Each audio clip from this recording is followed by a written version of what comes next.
Use your spoon now.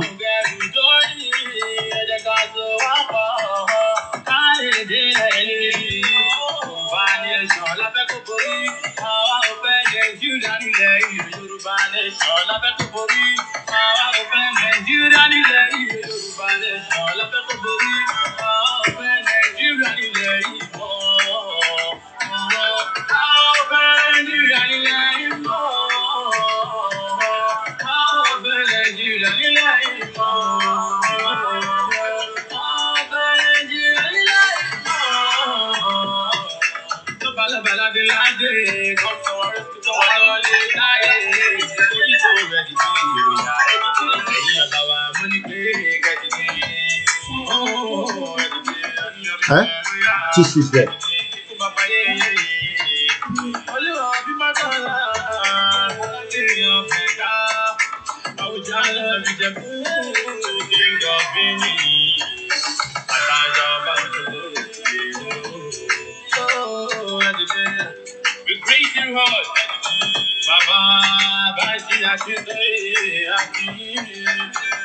What if I tell you I'm going like that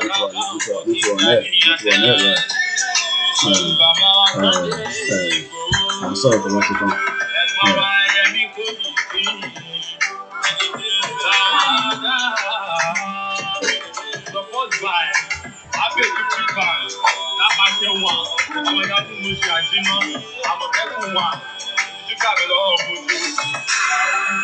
Yoruba Nation now. No going back. We're going bloggers. We're going like you. That's 1960. That's Bominira. All you thought I said more. Papa that say I Baba. I will love. Yoruba Nation now.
No going back.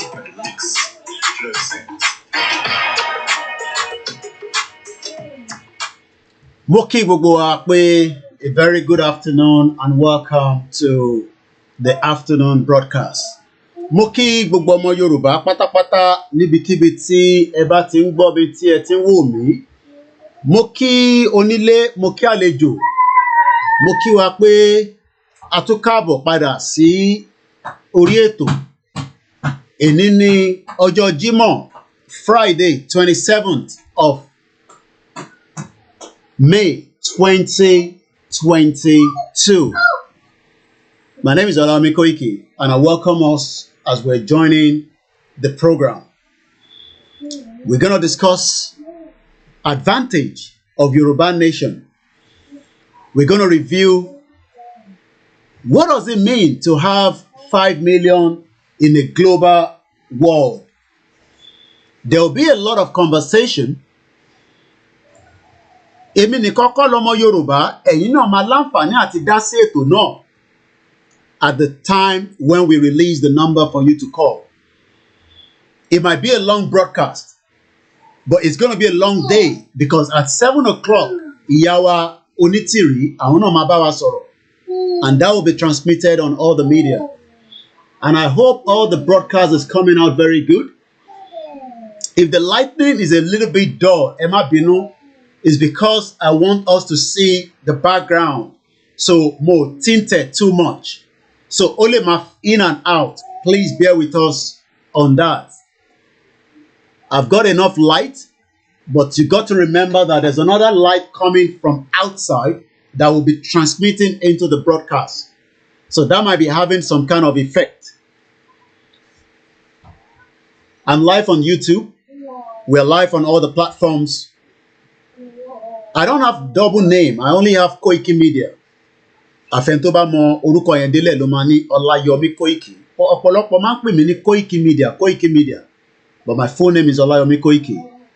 Èmi nìkan kọ́ lọmọ Yorùbá, but I'm one out of so many Yorùbás in that 5 million that have now said we've had enough of Nigeria. Nigeria has not done much to us. We know that. But we need to prove that more to people that are still trying to hold onto Nigeria. Some are saying election. I don't think election can do the job.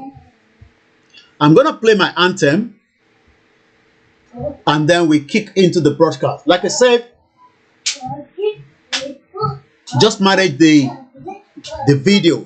But the most important thing, Emma Binomo Dua, I thought he was going to school today, but I didn't realize that Unti Bere holiday here.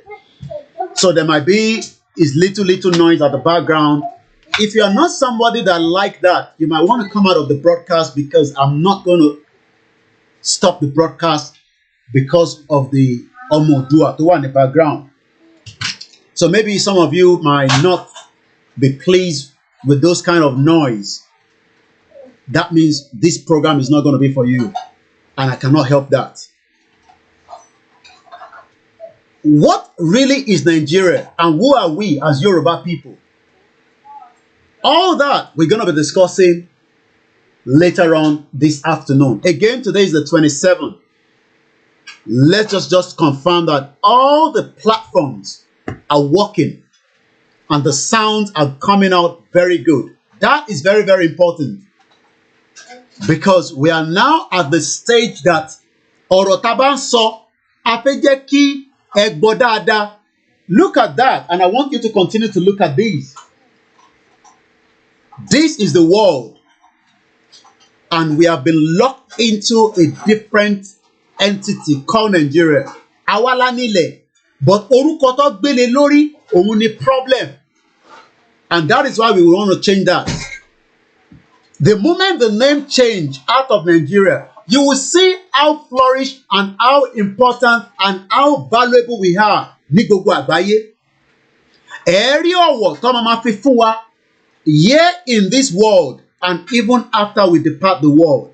But presently, as it is right now, you will not get anything out of that contraction called Nigeria, even if you pray from now to thy kingdom come. Ṣẹ̀rí kò ń ṣe àdúrà tẹ́ ló ń ṣe ni kò gbà. Ìlú jágbajàgba, ìlú tí kò ní value for human life, òun ló kó bá wa. And it is time to come out. How do we come out? Is the concern of so many people. Ṣó máa dógún ni, ṣó máa kọ̀ lọ bẹ́ẹ̀ ni. It does not matter how, but the most important thing is we have proved that the Yorubas are ready, and that is part of the 5 million. We have proved that the Yoruba are ready, and that is why continuously we have been shouting for the last 2 years. Kò ń ṣàwa nìkan la ti ń sọ̀rọ̀ Yorùbá. Wọ́n ti ń sọ̀rọ̀ Yorùbá for the last 60 years when they were asking to restructure the country. You cannot continue to stample on the lives of millions of people and expect them to continue in that messed up country. My name is Olayemi Koiki, once again. And like I said, I hope everybody can hear me loud and clear, so that when we go into the broadcast, we will not have any issues at all. Mo wà live by Yami. I saw nírọ̀lẹ́, yeah, nírọ̀lẹ́ ṣe gan ni. Ẹ ṣé a kú oríire náà, a ṣé gan ni. Yeah, abàkálẹ̀. Lágbára Ọlọ́run, ẹ ṣé gan ni. Àwọn ìyá wa dáadáa nìyẹn. Ẹ rántí ìyá wa kan tó lọ sínú market ní Ondo State. Ẹ̀yin tẹ́ bá fẹ́ pè wá yàtọ̀ sẹ́ni tó bá mọ̀ pé our life, please let us hold on to that, at least for now. Let's get the anthem going and then we come back. Like I said, I hope my sound is coming out very good. It's been a while. I've not used this laptop. Well, maybe for broadcast. Not even. Bro, more alive by you. More alive. Later, kò ń ṣe nísìn, ọmọ Òdùà, má yọ mí lẹ́nu. Àjọ ń pò nínú ilé látàárọ̀ ni. I hope my sound is very good, because about to wọnú ètò lọ. I want to prove again to those that are saying that we cannot stand on our own as 5 million people, even if the remaining 65 do not agree. There are countries around the world that are not even up to 5 million. Once again, can you just all confirm that the audio is audible enough before we go, and I can monitor the comments and the messages as well. I'm not going to mention names and names now, but I can assure you that I can see everybody on the broadcast. I've been away, resting, for the last 11 days. But I've been following everything that is going. And we should remain focused. Let's play the anthem before we go into it.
Now let's come back here. Daddy. Yeah? Make your bed. Lẹ́ẹ̀kan sí, mo kí gbogbo wa níbikíbi tí. No, I don't want you to sit here. Go and sit on the big chair there. Or you sit on that one. And I don't want you to see that side. I want to be listening to lẹ́ẹ̀kan sí. Come on, do it. Dad, have ice cream. What's in my ice cream? You got to move away from it. You have ice cream later. Thank you so much. And I welcome us. There is a movie that we've talked about. It's called Bigger Than Africa. I'm using the software. For those of you on Instagram, you might not be able to see the back end of what I'm doing. You can see me directly. We're live on KOIKIMEDIA and Koiki and Olayomi Koiki on Instagram. We're live on Twitter. If you don't have a Twitter account, I beg you, go and get one. We're live on the Mixer Lab. And we're live on 3 Facebook channels. We're live on Koiki Odudua. We're live on KOIKIMEDIA. Once again, my name is Olayomi Koiki. Why do we want to come out of Nigeria? Is a question a lot of people will ask. Why? Why can't we be in one big country? Why must we come out of Nigeria before we become a successful people? I think back call nísìn Prince, but I'm sure pé lẹ́yìn ìgbà tí bá ti ṣí ojú òpó ẹ lè pè wọlé. I can assure you that. So tẹ́ bá send message sí mi so that kí lè mọ̀ pé ẹ̀yin ni ẹ kàn sọ pé èmi ni Prince kẹ̀dẹ̀ pé orúkọ yín sí mo fi dárúkọ ẹ̀tàn ni, but ẹni tí mo bá sọ̀rọ̀ tí mo sọ.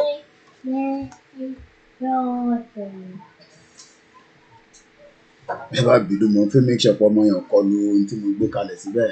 Kò lè ní blog. So tẹ́ bá ń sọ pé Nàìjíríà kí nìdí tí ọmọ Yorùbá fẹ́ kúrò nínú Nàìjíríà? Mo kí bàbá wa Wo TV because I know he broadcast my program again and I love that, I appreciate that. But tẹ́ bá ń wo lórí tọ̀dọ̀ tí wọ́n yẹn kò ń ṣe live mọ́, it's a repeated broadcast. Yọ kí ni ẹ? Kí ló ń sọ mo gbọ́? Spoon. Nǹkan nìyẹn. Mo kí gbogbo àwa media, even those back home that are not talking about Yoruba Nation, but they believe in it. Ìdí táwọn ṣe lè jáde bí ibémi ṣe ń jáde ni pé Mr. Koiki, èmi náà lẹ́nu tí mo lè sọ̀rọ̀ bó ṣe ń sọ̀rọ̀ yìí, but nítorí pé mo wà ní Nàìjíríà and I don't understand that. But lẹ́ẹ̀kọ̀ọ̀kan ẹ kàn máa ju àwọn ọ̀rọ̀ yẹn sí níbi tẹ́ bá ti ń ṣe program yín. Ẹ lè sọ pé Koiki tútù jáde, ó tútù sọ̀rọ̀ Yoruba Nation. Ṣé Yoruba Nation máa bọ́ sí ẹ̀yin mọ bẹ́yìn ṣe máa twist ẹ̀ so that ìjọba ò ní wá lé yín mú? But ẹ fèmí àtijọba sílẹ̀ kémi máa sọ fún wọn pé sẹ́ Nàìjíríà máa pín, kò dẹ̀ sí nǹkan kan tó lè stop ẹ̀. Lai Muhammed ò lè stop tí mò ń ṣe, federal government ò lè stop ẹ̀, not even the British government. Gbogbo ẹnu ni mo fi sọ. Maybe some of you think that because bá ṣe ń sọ̀rọ̀ British government máa wá dá wa dúró pé káyé sọ. No. Ìtorí contraction country lẹ́yìn wà. Ẹ̀yin ò sí nílùú tí ó wà civilized. Tó bá sọ pé nǹkan wà civilized, òun nìlú tá à ń gbé yìí. So ẹ̀yin tẹ́ jẹ́ sọ̀rọ̀sọ̀rọ̀, ẹ̀yin kọ̀wékọ̀wé, ẹ̀yin journalist ẹ wà nílé, ẹ máa kọ article, ẹ máa bá wa kọ blog lórí ọ̀rọ̀ Yorùbá Nation. Ẹ̀yin lẹ́kọ̀ọ́ máa mọ bẹ́ẹ̀ ṣe máa twist ẹ̀ so that kò ní look like pé ẹ̀ ń support wa àbọ̀rọ̀ mi ò yẹ yín nísìn. And you can do so. Ó ní bẹ́ẹ̀ ṣe lè gbé ọ̀rọ̀ kalẹ̀. Àwọn èèyàn gbọ́ Yorùbá tó yẹ pé tó bá gbé kalẹ̀ pẹ̀lú òwe, àwọn aráalé máa mọ̀ pé ọ̀rọ̀ Yorùbá Nation ló ń sọ. Yes? Okay. Ẹ já fi orin yìí sí ká gbọ́ ọmọ yín lọ sókè. Mo ń bọ̀. I'm coming back. Yeah, let's go.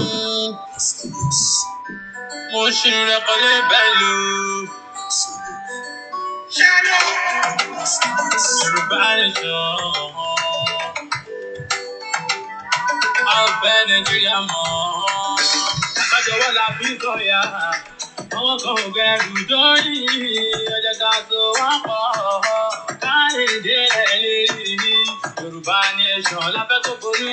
Àwa ò fẹ́ Nàìjíríà nílẹ̀ yìí. Yoruba Nation, la fẹ́ kó borí. Àwa ò fẹ́ Nàìjíríà nílẹ̀ yìí. Yoruba Nation, la fẹ́ kó borí. Àwa ò fẹ́ Nàìjíríà nílẹ̀ yìí mọ́. Àwa ò fẹ́ Nàìjíríà nílẹ̀ yìí mọ́. Àwa ò fẹ́ Nàìjíríà nílẹ̀ yìí mọ́. Àwa ò fẹ́ Nàìjíríà nílẹ̀ yìí mọ́. Tó bá ti ṣe tán pè mí lẹ́ẹ̀kan sí mo máa ń kí gbogbo wa pátápátá. Àwa mídíà nìkan kọ́ ni à ń ṣe Yorùbá Nation. Gbogbo ọmọ Yorùbá pátápátá nílé àti lóko ní gbogbo àgbáyé all over the world ló ń sọ̀rọ̀ Yorùbá Nation pé a fẹ́ lọ. Yàtọ̀ sáwọn tí wọ́n ṣe assume pé àwọn wà nílùú kan tó ń pè ní Nàìjíríà. So don't think that our media nìkan ni a ní Yoruba Nation. Yes, we have become the spokespeople. I'm going to come back. Now let's.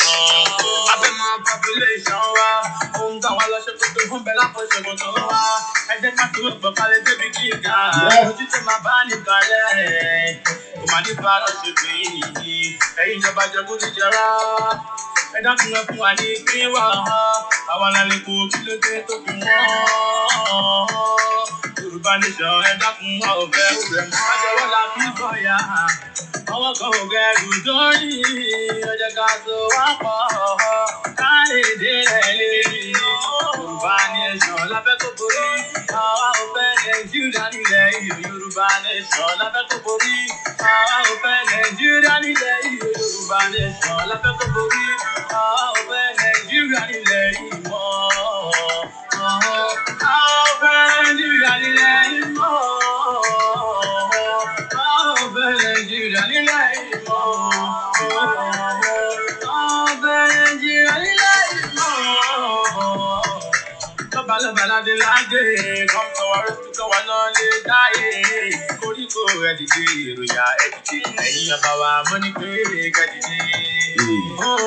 Ṣẹ̀rí talent yẹn kan ló ń lo talent ẹ̀ báyìí o.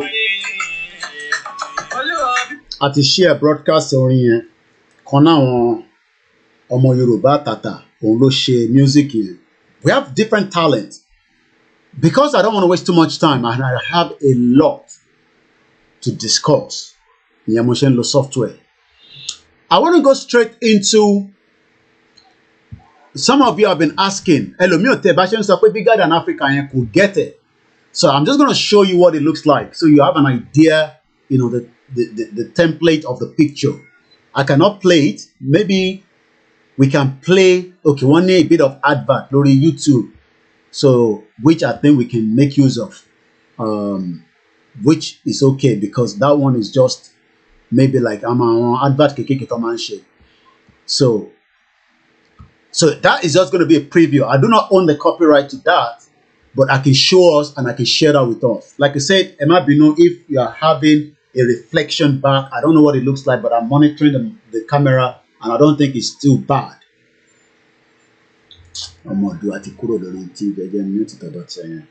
Now let me quickly show you this.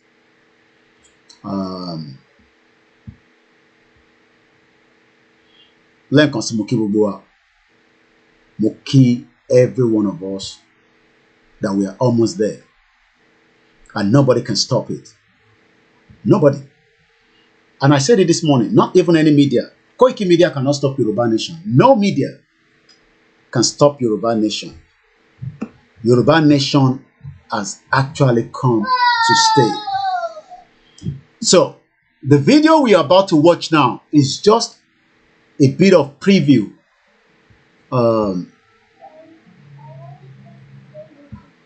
Let me just quickly show us again bigger. So, for those of you that have been asking, bigger than Africa, there might be those of you on Instagram. Afitiba turn camera. Maybe if you want me to do that, I can do that so that you can watch from this. Okay, let me, because I want to carry everybody along. So 1 minute, let me remove my camera from here. Is it okay if I turn the phone around and then that way I can connect you straight onto the laptop here? I'm talking about those on Instagram. Let's do that quickly. So you can enjoy on your lot there.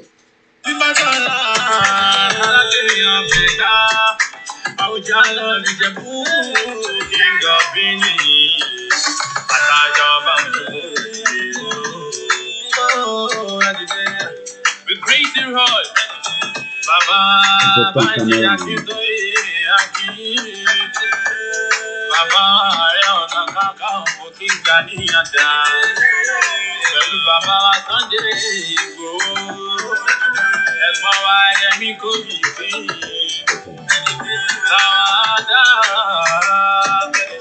first buy, I paid £50.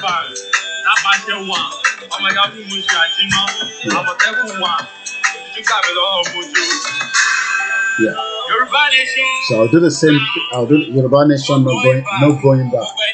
So I'm gonna do the same thing now. They can see the screen, and that means nobody is left behind.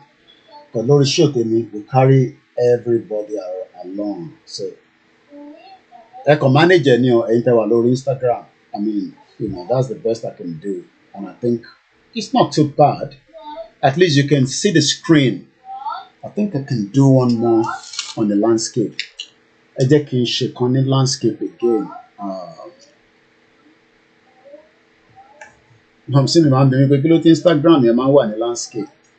I won't like landscape. That's why they've done what they called. Can you see? Okay. So zoom one minute. Wow, can you see? Okay, I don't know what I've done, but it seems it should be okay. Alright. I think they can see me properly that way. Yeah. Okay. Alright. That's fine. I think everybody can see me and they can at least follow the broadcast properly. Yeah. It's good that way. Alright, we're good to go now. So now I can focus on one camera and I can still read all the comments and everything going around me. Once again, it's a documentary, it's not a movie. I don't know whether I've said a movie. She movie is a documentary. So now I'm going to remove my own camera. So bigger than Africa, this is what it looks like. Just the interface. Fanfanity, maybe you have not seen it or whatever or however. So this is what it looks like. It's bigger than Africa. It talks about who we are as Yoruba people.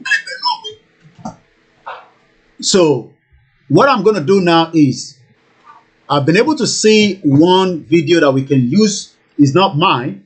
And I don't think we should have a problem with that because it's already on YouTube. So let's just watch this 3 minutes together.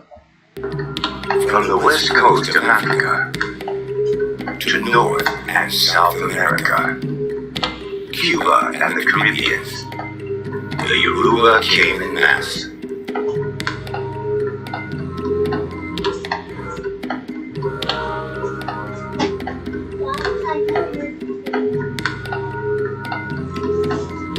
The Yoruba were a people who came from a thriving empire, an empire that had subject states, and an empire that was well organized, well structured, well founded.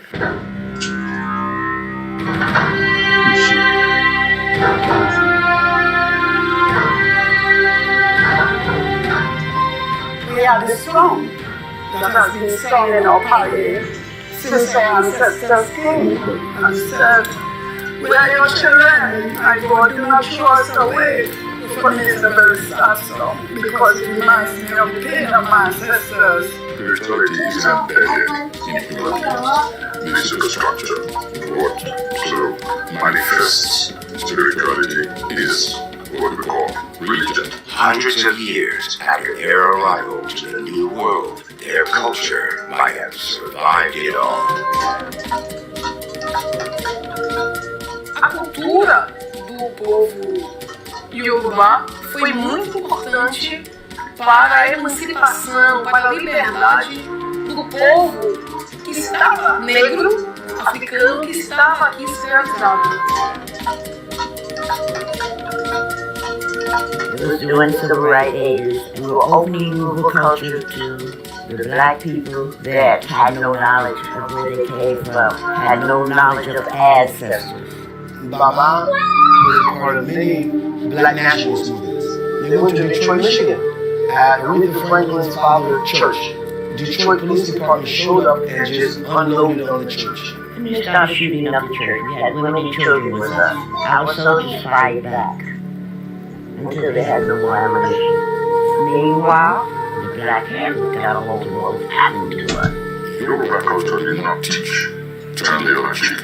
On the contrary, Yoruba culture celebrates the god of war, absolutely execrates their oppressions, so we can see that Yoruba even played a role in the liberation struggle in Latin America and in the struggle for human rights. The people who began the village came from the Black Panthers, they came from the Martin King movement, they came from the civil rights movements, the powerless movements, the Carmichael. They were fired up. We are nothing without Africa. When people are deeply immersed in their own spirituality. It doesn't matter where they go. Within the secular world, they preserve that inner system of beliefs, of relationship with outside phenomena, with nature, and this in turn manifests itself in cultural production, which these slaves took across the Atlantic with them.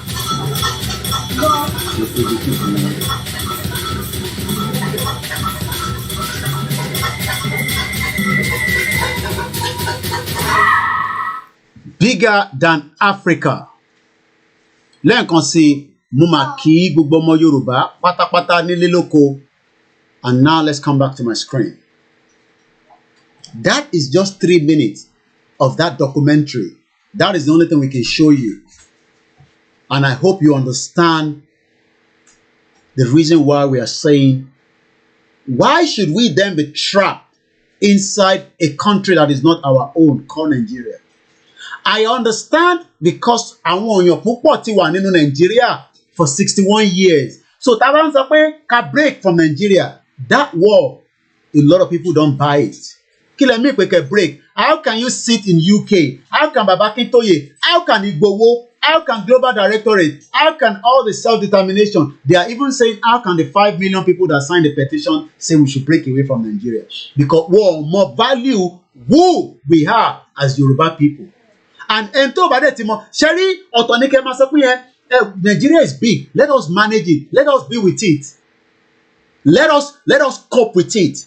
And then become one formidable Africa that is going to be bigger. And then no. Stop that nonsense, okay? Stop that nonsense. Because if we do not get out now, in another 100 years, there might not be anything called Yoruba people again in that contraction, because Wama Shekini eliminated. Some of you think we are fighting the Fulani in the forest. Some of you think we are fighting the Fulani in the bushes. No. We are fighting to save the next generation. We are fighting because of this young generation. Just as yours in the house as well. Eh? It's loud enough now, please. That is what we are fighting for. That is what we are. So I understand. Your parents have told you that Nigeria will be great. Your parents have told you that Nigeria will be strong. But what they've not told you is, we, the Yorubas, have been a kingdom before Nigeria. And the whole reason why everything is as it is right now, that came and changed the whole narratives of reason why we are suffering today. They did that. And they know the reason why. The reason is known to them. I'm just trying to get the light a little bit. I don't know whether I should bring it back here. No, I think it's a bit dark.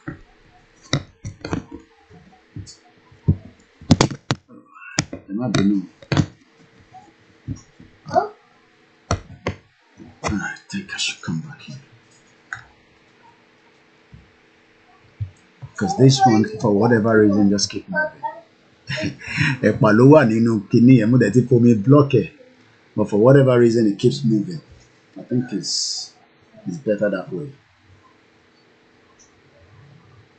I know it's still a little bit dark, kind of, but we can manage it. It's just the way I've seated, and like I said, there's there's lightning coming from outside, so that is also having a big impact. So it might look a little bit dark. Bear with me on that. It's just my sitting. That's why, nothing more than that. But we can manage it.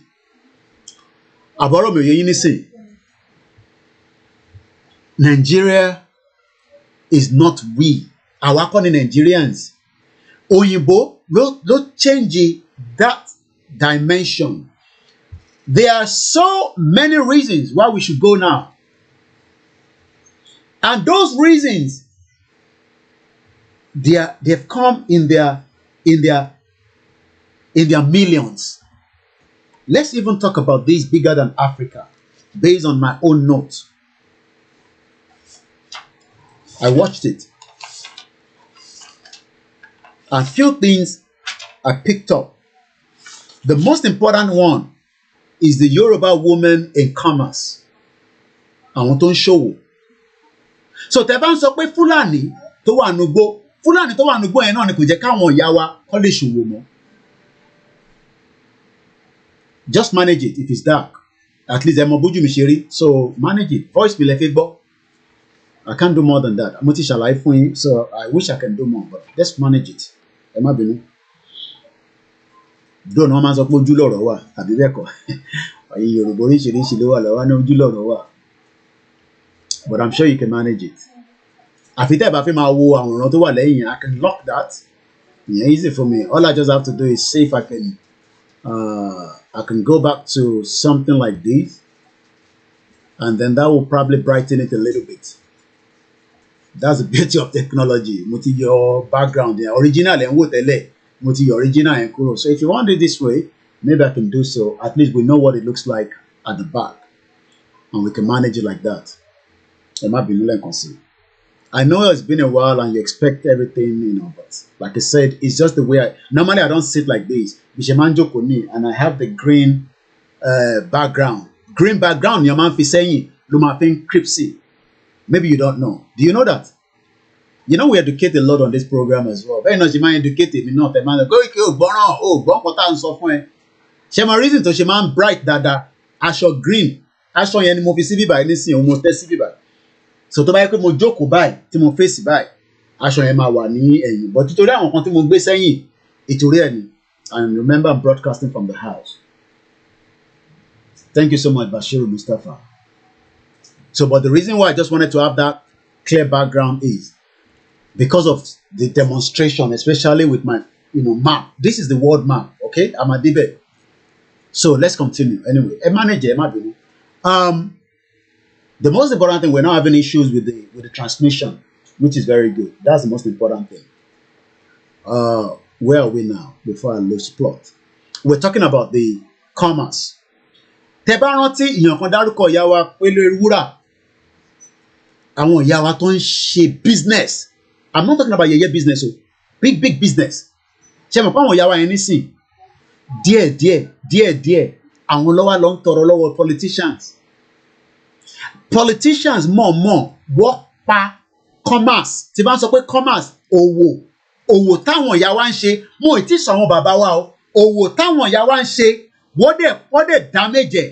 Ìyẹn la ṣe wá ń rán àwọn politicians wọ́n sọ fún àwọn tó wà lọ́jà pé tí ẹ̀ bá gba PVC àwọn máa gba ọjà lọ́wọ́ yín.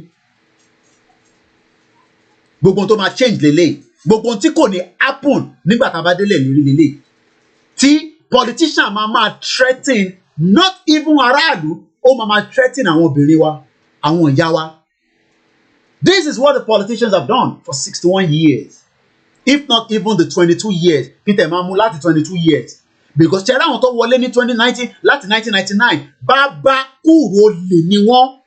Ṣe rí gbogbo politicians bí á díẹ̀ la lè sọ pé ó wọ òkè láàrin wọn. Majority of them is all about themselves. Wọ́n wá ń lo àwọn aráàlú náà lọ́ fi threaten àwọn ìyá wa tó wà lọ́jà. Ṣé mọ̀ pé àìtí sọ̀rọ̀ Fúlàní nísìn àwọn Yorùbá politicians àwọn ló kó bá àwọn ìyá wa tó ń tajà because wọ́n jẹ́ káwọn ìyá wa yẹn kí ọjà yẹn kó gbérí. So kàkà kó jẹ́ pé aráàlú tó jẹ́ àwọn ìyá wa tó ń tajà àwọn máa jẹ́ the voice. Wọ́n yọ voice yẹn wọ́n yọ kúrò nínú gbogbogbò wọn. Politician wa ń dictate fún wọn through àwọn ìyá lọ́jà olórí burúkú bàbá lọ́jà olórí burúkú àwọn ìyá lọ́jà olè. Àwọn ìyá lọ́jà olè àwọn ìyá lọ́jà ọmọ Tinubu àwọn ọlọ́kọ́ bá àwọn ìyá wa. Because if not kí ló dé tírú ìyá lọ́jà máa sọ fún àwọn ìyá wa tó ń tajà kò bá jẹ́ pọ̀mọ́ ló ń tà ẹlòmíì ń ta pọ̀mọ́ yẹn tó fi ń kọ́lé. And I'm not joking. Ẹlòmíì ń ta safety pin. Èmi ti gbọ́ yẹn ti pẹ́ ni. Àwọn aráàlú òkè ló máa ń ta àwọn nǹkan wí.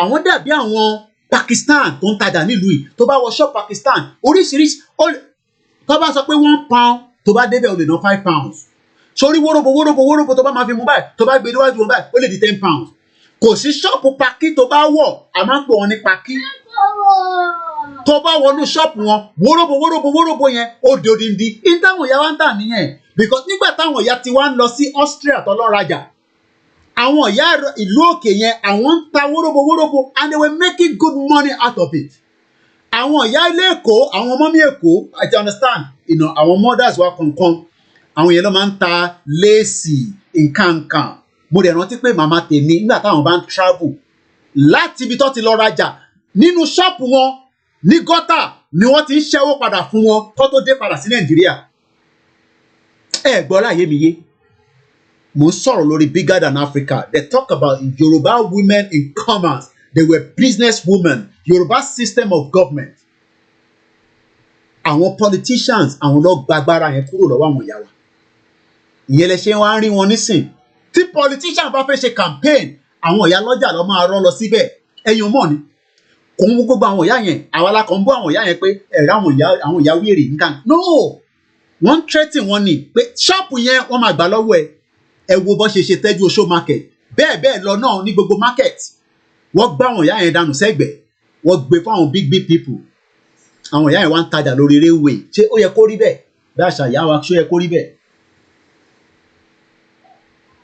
This is what they've done. I'm talking about this olórí burúkú má ṣàǹfààní politicians láti 1999 ẹ mọ̀ pé mo sọ̀rọ̀ lórí láti ìgbà tí a ti gba independent mo kàn mú nísìn láti 1999 pé kàtà gbé yẹ̀wò pé ok Nàìjíríà tẹ́tẹ́ ń sọ yẹn gan sẹ̀ ẹ wá ṣàlàyé ẹ̀ fún wa ẹ ṣàlàyé kó yé mi dáadáa ẹ wá ṣàlàyé Nàìjíríà yẹn kó lè yé mi dáadáa kí lè understand it because kò yé mi ẹ wá ṣàlàyé ẹ̀ fún mi it's all fraud ló bá dé bàbá fraud ló bá dé because wọ́n ti suppress àwọn ìyá ọlọ́jà true ìyá ọlọ́jà Tinubu ọmọ Tinubu àti àwọn bẹ́ẹ̀ lọ wọ́n threaten wọn.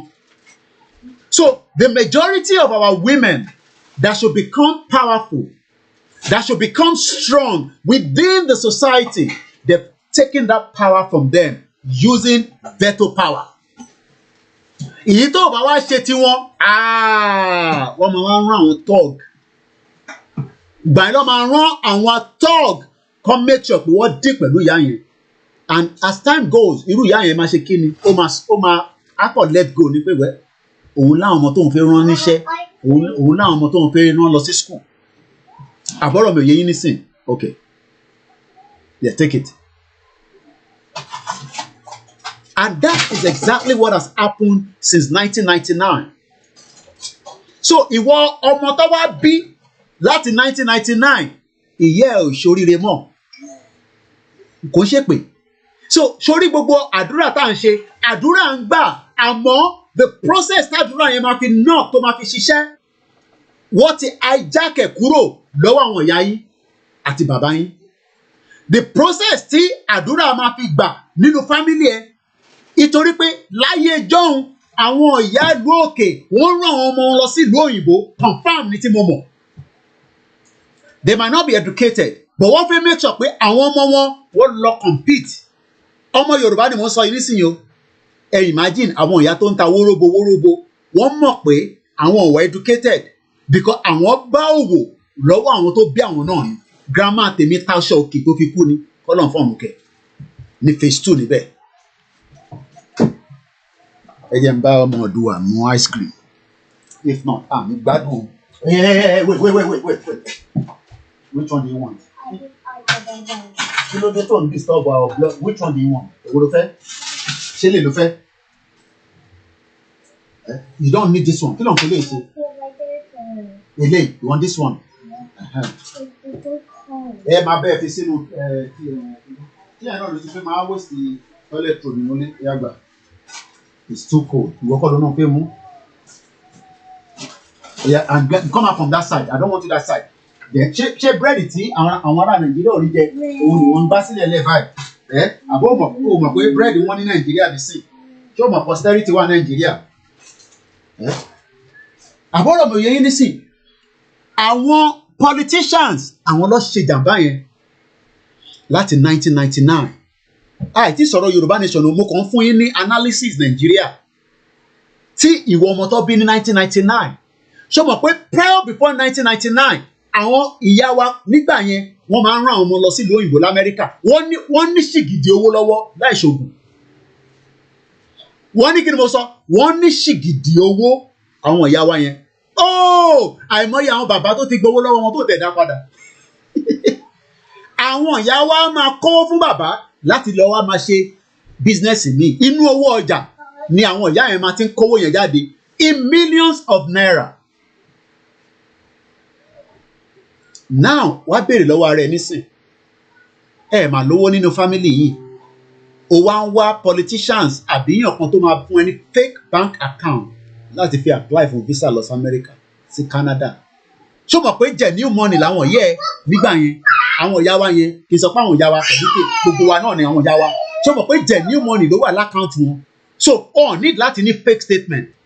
A majority of you now wants to travel you are looking for fake bank account láti fi deceive British pé ìwọ ló lówó yẹn lọ́wọ́ ó dẹ̀ mọ̀ pé tó bá ti wọ UK nísìn ìgbà yẹn ló máa wọ UK ló máa wá double job kò jẹ́ kó máa wá double job tó bá yẹ pé ìwọ ló lówó lákan because British rò pé ìwọ ló lówó nígbà tó bá débẹ̀ níwọ̀n náà tó bá ti wá pẹ́ díẹ̀ tó ti lò bí 1 year wàá máa sọ òyìnbó pẹ̀rẹ̀pẹ̀rẹ̀ ó ti mọ̀ pọ́fì ìlú yìí ò ní tètè lé ẹ lọ Nàìjíríà wọ́n dẹ̀ ti sọ nísìn pé Rwanda ló ń kó gbogbo wa lọ ìwọ wá ronú ìwọ ìyá ó ti gbàgbé àbí ó ti pẹ́ tó ti dé London ó wá ń sọ pé tó wà nílé ìwọ tó yẹ pé student visa ni wọ́n náà fi wọlé on a fake details ìyẹn ọkàn mi but èmi kàn sọ pé níjọ́ náà lọ́hùn owó gidi because èmi mọ̀ yẹn ni because bàbá tó bí èmi àwọn first son wa àwọn tó jẹ́ àkọ́bí bàbá mi abroad ló ti kàwé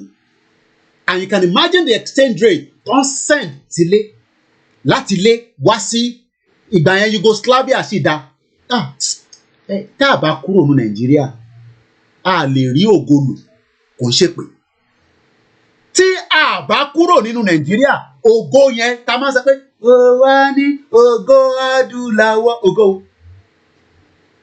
bàbá tó bí àwa Yugoslavia ni àwọn àkọ́bí ẹ̀ ti kàwé kódà nígbà tó di pé ó dà pé bí àtòrí àwọn méjèèjì wà together wọ́n rán kan wá sí UK with pound sterling owó nígbà tó owó níyì wọ́n tọwọ́ bọ politics wọ́n ṣe anything they were just doing normal business.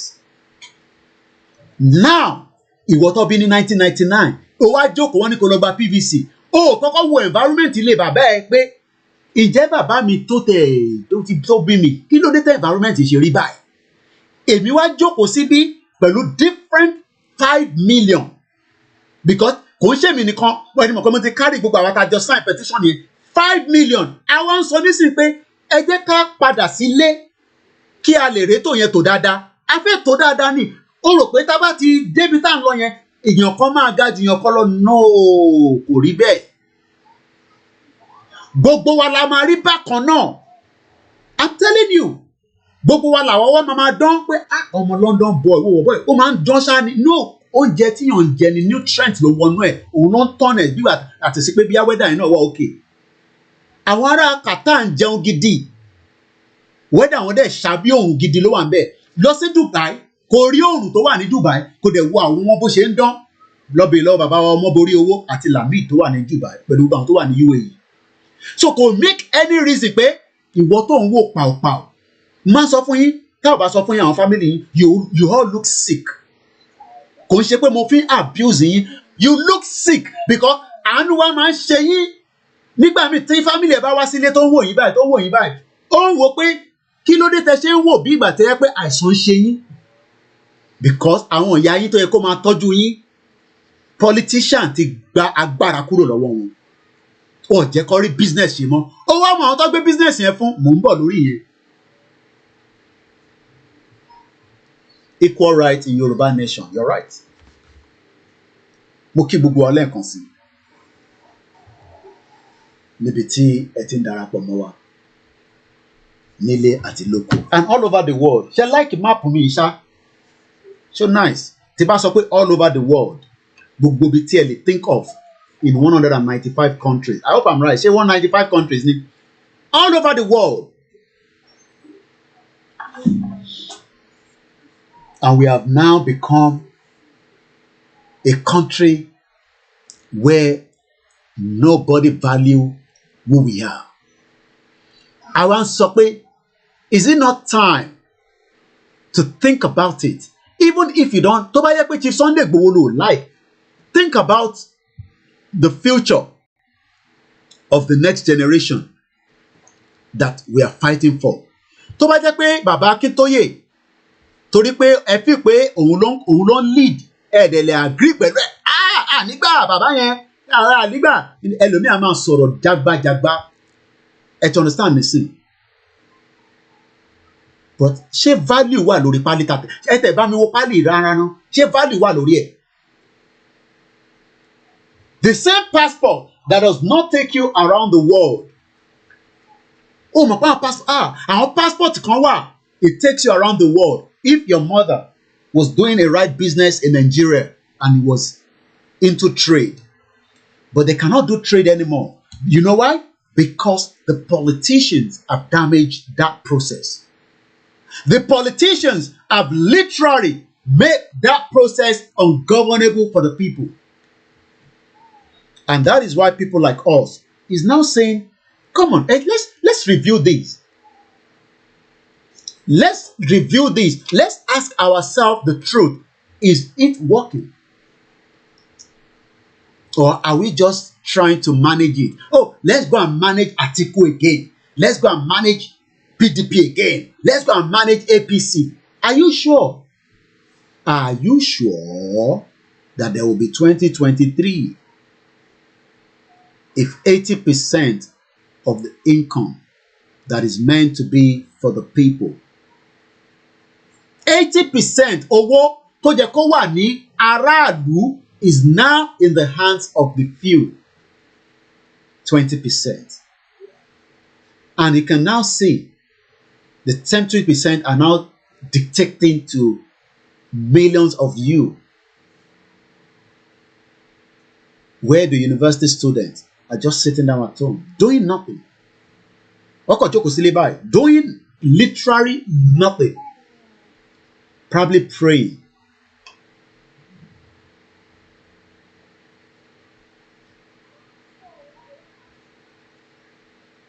You don't have to believe that Yoruba will be great. But has Nigeria been great? Has Nigeria that you are talking about, has it ever been great? Ask yourself the truth. You know what I'm talking about. Don't pretend.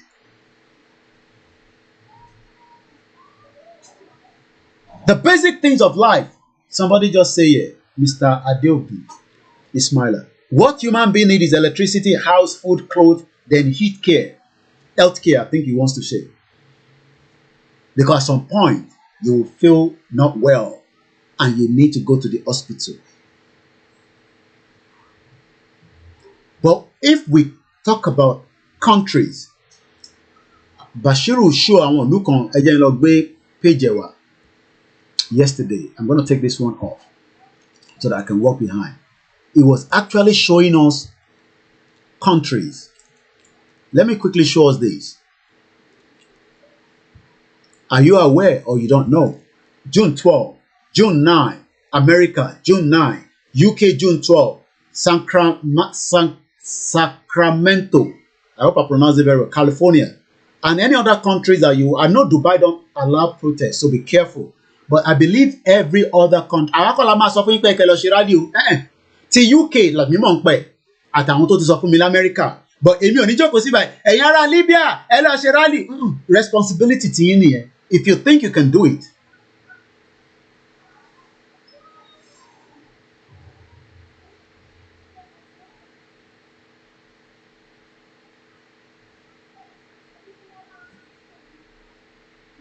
Àbọ̀rọ̀ mọ̀ yóò nísìn. So, what am I trying to explain this morning? Or this afternoon, this evening? Because àárọ̀ làwọn kan wà. That's why I said it's a global world.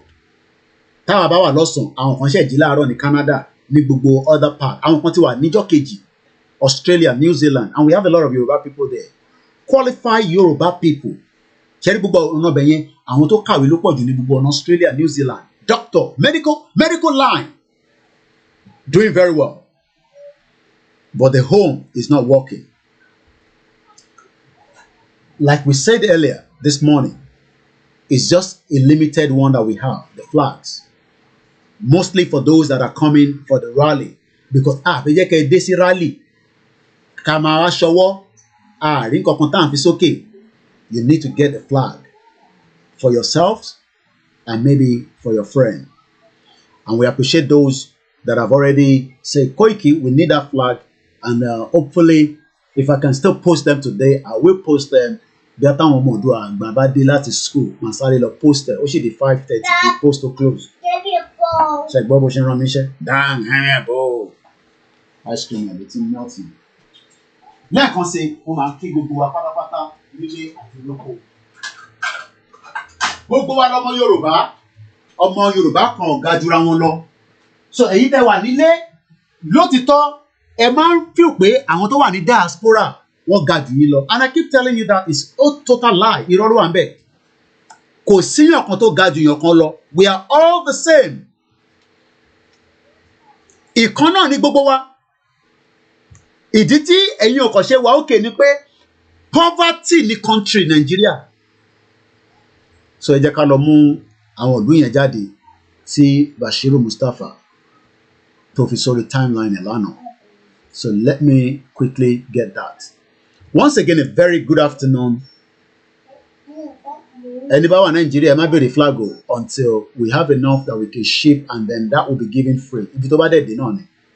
So, but for now, we have not have enough to produce the one that we sent to Nigeria. Anybody know, okay, Koiki, I want to share 50. Elo la ma share fún wa. 100.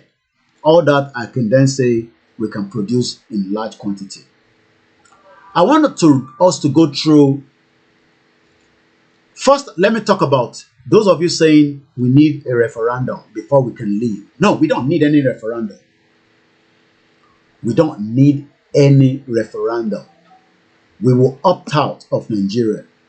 So I'm going to cover my screen again and I'm going to bring this up. This was put together by Yoruba Frontier Movement. Let me see if I can increase it a little bit. Okay. Ṣé gbogbo yín rí dáadáa? Mo kàn increase front here so that everybody can see it. Can everybody see it properly? Just tell me yes, no. Because we're going to read it together. Okay, to the maximum. It was put together by YFM. Kò ṣe ìlànà nìkan ló wà. Kò dẹ̀ ń ṣe Global Direct. We have a lot of Yoruba self-determination. Ẹgbọ́n tí bàbá wa Ayílóge sọ nígbà tí wọ́n sọ̀rọ̀ ní town hall media meeting. I think about 62 different groups. And everybody is doing different things. Èyí tèmi ń ṣe máa yàtọ̀ sí ìtàwọn ṣe. Èyí táwọn ṣe máa yàtọ̀ sí ìtàwọn ṣe. But we are all the same. Ẹni bá fẹ́ ra flag yẹn, get in touch with me. Only for those in UK for now. Ni ó lè wà enough fún. Ní enough ta lè ship lọ sí even America and any other countries. But as time goes on, maybe if that is possible, I will continue to mention it. It's only £10. If you think that Koiki, okay, £10, màá dẹ̀ fẹ́ another £5 kún kó tún fi ṣe maybe another extra. Why not? Tó bá dẹ̀ yẹ pé £10 yẹn nìkan náà ni is including the postage. I don't think the postage should be expensive. Maybe about £1 or somewhere. So we are not making anything from this. It's just to be able to reproduce in large quantity very, very soon. But if you can't, then ìtàbálẹ̀ ṣe náà ni. Mo dúpẹ́ lọ́wọ́ gbogbo ẹ̀yin tí ẹ̀ ń ṣọ́ lórí walkie-talkie. Ìyàwó kan náà ni, Koiki mo gbọ́ broadcast ẹ̀ máa sanwó méjì. And I think she's already sent the money and I'm going to place the order later on today. And those that are still doing in other platforms as well, like I said, these are just initiative on this platform. Ẹ má mix ẹ̀ mọ́ any other platform, mo bẹ̀ yín ni. Because mo mọ̀ tí ẹ máa lọ sọ nísìn. Yoruba Frontier Movement. Danger for Yoruba tribe to accept referendum election part 1. Ẹni tó bá fẹ́ kínní. Ẹ jọ̀ọ́ èyí tẹ́ bá wà nílé tẹ́ jẹ́ printing. Dẹ̀ bá wá copy àwọn kínní kẹ́ ṣe ní large quantity. Ẹ translate kínní sí Yorùbá kó lè rìn jìnnà ju ibi tó yẹ kó lọ. Mò ń bẹ̀ wá ni. Koiki ò ní láti ṣe máa lọ print eléyìí ẹ download ẹ lórí Facebook wa, ẹ copy ẹ àbí kẹ́ request fún anybody, kẹ́ ṣe 50 copies 100 copies. Kò ṣe pé fẹ́yìntì wà lamẹ́ríkà mọ̀ èmi náà ní printing paper nílé, à ń sọ fún àwọn tó wà nílé kọ́tẹ̀ máa pín lójú títì tó bá lè tẹ́ bá lè wá bá wa translate ẹ̀ sí Yorùbá, ẹ mọ̀ pé mi ò ní lè ṣe yẹn kò tí bá máa ṣe ìdáhùn sí kí máa gbé lọ sórí Google níbo ṣe rí iṣẹ́ ní gbogbo wa máa ṣe o. Èèyàn kan lè jókòó kó dẹ̀ bá wa ṣe gbogbo ẹ̀ ní Yorùbá kó kọ́ síta, aláwọn tó jẹ́ teacher tó ń follow Yoruba Nation ẹ bá wa ṣàwọn kìíní ìnà táwa bá ń sọ̀rọ̀ ṣèbí wọ̀ tẹ̀ lè rí ẹ̀yìn èmi lèmi gbójú síta àbí ẹ jẹ́ ń gbójú mi padà ẹ ṣe rò pé àwa ò bẹ̀rù ẹ jẹ́ ń gbójú mi padà again.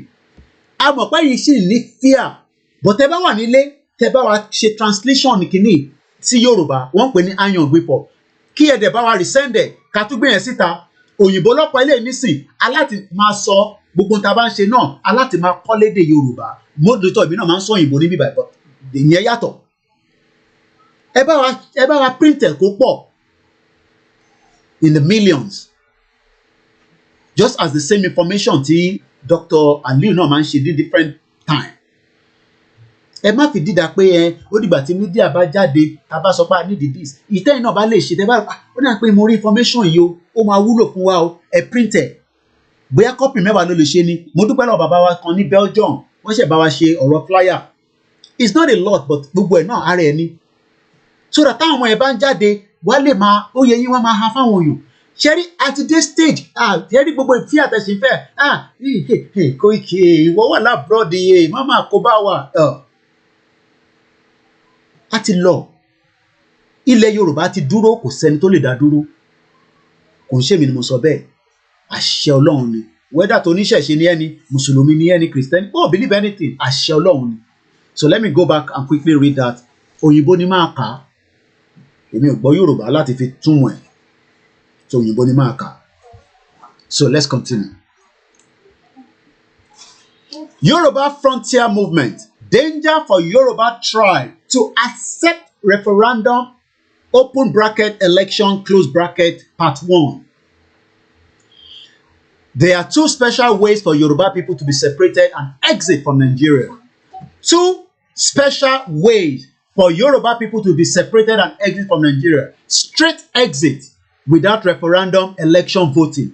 Tó bá sọ pé nǹkan straight, tó bá sọ pé ọ̀nà yẹn straight, need any referendum kankan lọ́wọ́ anybody. Need láti lọ gbàyè lọ́wọ́ anybody, not even the G7, not even the G8. Straight exit out of the contraction called Nigeria. Signing, this is the best way to exit from Nigeria. Signing a peace agreement with the federal government of Nigeria and the leader of the Yoruba self-determination campaigners, Alano Emeritus, Professor Banji Akintoye, to dissolve the bad union with maturity without going to war.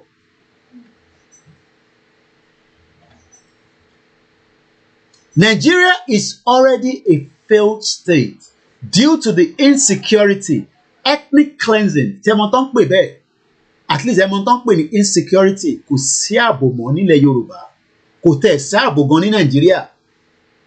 Ìyẹn ló ń pè ní insecurity. Nigeria is a failed state. Ethnic cleansing, wọ́n fi pààrọ̀ wa rẹ́, and we must not give them that. Economic downtown, òun ni mo ti fi ń ṣàpèjúwe bó ṣe pa business mọ́ àwọn ìyá wa lọ́wọ́ tí wọ́n jẹ́ kó ráyé gbé mọ́.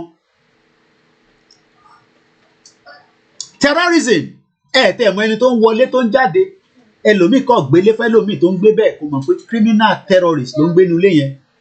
Ẹni ẹ jẹ́ káwúsá máa bá mi ṣọ́lé o, èmi ò sí ní Amẹ́ríkà ni mo wà, Japan ni mo wà, ẹ gbé terrorist nínú ilé. Àwọn wá ń create oríṣiríṣi láàrin yín bẹ́ẹ̀ tẹ́ ẹ̀ mọ̀. Abject poverty. Tí ẹ mọ̀ tán pè ní abject poverty ṣá. Ẹ mọ̀ pé máa ń like breakdown, ẹ má bínú. Àti lórí abject poverty. Poverty burúkú ni. Tó bá sọ pé nǹkan abject poverty, mo dẹ̀ need the definition ti United Nations. Ṣé rí ibi tó sọ pé abject means the most miserable. Tó bá sọ pé nǹkan miserable, kí ló tún fẹ́ worst jù kó sọ pé nǹkan miserable lọ. Tó bá ní the term abject means the most miserable, humiliating circumstances inú ẹ̀ ní Nàìjíríà táwa Yorùbá náà wà láàrin wọn àbẹ́ ẹ̀rí òyìnbó yẹn ni tó bá sọ pé nǹkan abject the most miserable humiliating circumstances therefore abject poverty refers to those living in the worst conditions imaginable. Ọlọ́run ọba o ẹ wo bí Google ṣe bá mi ṣe explanation ẹ̀ so gbogbo èyí tí ẹ ṣì ń sọ pé one Nigeria lẹ́ni you are all miserable humiliating circumstances not only that you are living in the worst condition imaginable ìyẹn ni mo ṣe sọ pé ẹ máa ń look like ẹ tó sick ẹ má bínú kò ń ṣe pé ẹ sick mo ní ẹ máa ń look like ẹni tó sick táwọn family yóò bá sọ fún yín mo sọ fún yín ẹ jẹ́ n tún bẹ̀rẹ̀ again the term abject means the most miserable humiliating circumstances therefore abject poverty refers to those living in the worst conditions imaginable ní títì níná but anything you can think of ṣe láwọn kan míì wà wọn náà kan tí ń jẹ ẹgbẹ́ mo fẹ́ ìyẹn tẹ̀tí lágbára àwọn yẹn ń lọ Dubai àwọn obìnrin ẹ̀rí ọmọ tó náà máa bájá sùn for 1 million naira that's our imaginable ṣe rí tó bá sọ pé nǹkan imaginable let me just bring my face back a little bit tó bá sọ pé nǹkan imaginable I can reduce this a little bit torí nǹkan tí mo ń kà lẹ́ǹkan ni mo ṣe ẹ̀jẹ̀ that's the beauty of this thing you can easily do so many things gbogbo tá à ń ṣe kò ń ṣe magic Nàìjíríà ni kò jẹ́ kẹrí ṣe because you are living miserable life èèyàn kan ní they look stressed what and wọ́n look like ẹni tó sick bó bá pèèyàn lórí video call àyè bí yẹn tẹ̀ ṣe dá tí bá lọ́lé nígbà tí bá ń lọ́lé báyìí náà kíkiri fẹ́ èmi mọ̀ pé wọ́n sick but Nigeria is making a lot of you look sick ìyẹn la wá ní ká kúrò níwọ́ṣẹ̀ tí wọ́n ń sọ pé go and collect your PVC kí ló ẹni tó ní kẹ́ lọ collect PVC yẹn influencer òun máa wà òkè àwọ̀ á máa dán àbọ̀rọ̀ mi ò yẹ yín go and collect your PVC what PVC you have been collecting the same PVC since 1999 what difference has it made in your life it has given you unimaginable kéèyàn náà fẹ́ bá ajá sùn inú ẹ̀ láti rí Fúlàní tó ń bá màálù sùn tó bá dẹ̀ gé abọ́dí yẹn fún wọn nísìnyí wá jẹ́ Fúlàní ń bá màálù sùn lọ́sàn-án gan láìsálẹ̀ kẹwàá imagine kí ló máa ṣe lálẹ́ náà. That's why we have all kind of unimaginable things ló ń ṣẹlẹ̀ ní Nàìjíríà kí wọ́n gé orí èèyàn lọ́sàn-án gan wọ́n wá ń bọ́ ilẹ̀ nínú ilé ní Abẹ́òkúta níbi tí ilẹ̀ wà láti lè gbìn kan irú àwọn tó ń gé orí èèyàn yẹn ní ọba tẹ̀ fi kàwé ìbí wá kó wọn sínú factory wá máa ṣiṣẹ́. And that's the reason why we are saying, is it still worth it to be part of Nigeria? Or is it not time that we say enough is enough? My camera is going to close again. Abject poverty. Ẹ̀yin tẹ́ bá fẹ́ wo fíìmù yẹn tẹ́ ní báwo lẹ ṣe máa subscribe just go on Netflix. Netflix works in Nigeria that I'm aware of but I don't know how much it costs. Those suffering abject poverty ẹ máa gbọ́ o are often faced with finding enough food oúnjẹ finding enough food to eat clean water to drink and a warm dry place to sleep ibi tí yàn á máa sùn sí. That is the category of millions of that shithole Nigeria that you are proud of today. Do you know that your country cannot enter 148 countries around the world? You will need a visa. You cannot travel from Nigeria, as big as shithole elephant as it is, into 148 countries. And one bogi o ma need the visa. So the question then is, who is still telling us that we should save Nigeria, and for what purpose should we save Nigeria? And what will I save Nigeria for? Are you serious? Àwọn wo lẹ ń tọ́jú Nàìjíríà fún? Who are you keeping Nigeria for? And for what reason? Because you already living in a miserable life. And that is why we are saying June 12th, join us again for the mega rally that is coming up. Last schedule. There will be one in UK. There will be one in America, Sacramento in California. But June 9, because I want you to target that particular location. Dad. Yeah? Why mommy coming back? They're coming back soon.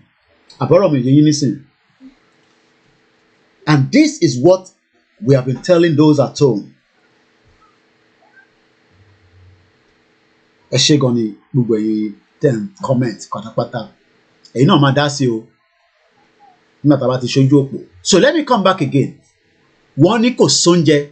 Do you know that Nigeria is the capital poverty of the world? So that means pé ìyẹn ti wà nínú nǹkan tá à ń sọ yìí. Capital poverty of the world. A country that has so much land in Yoruba land, in Igbo land, they now put terrorists. And if you go there now, you see, number 83 million of Nigerians are people living in poverty. And the reason why is because it is under abject poverty.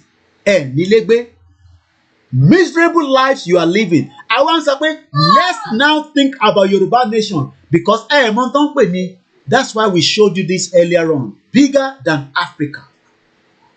To really tell us who we are as Yoruba people.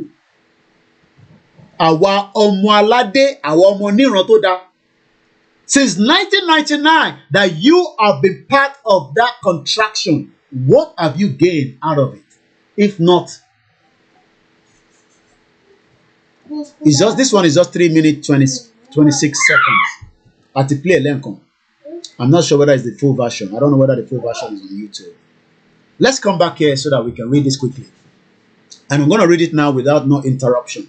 Nigeria is already a failed state due to insecurity, ethnic cleansing, economic downturn, terrorism, and abject poverty. Also, besides, the 1999 Constitution is a fraudulent instrument that cannot be used to force the union of Yoruba tribe with foreign tribes who are alien to the culture, religion, and ideology of the indigenous Yoruba tribe. Technically, there are no legal reasons to enforce. They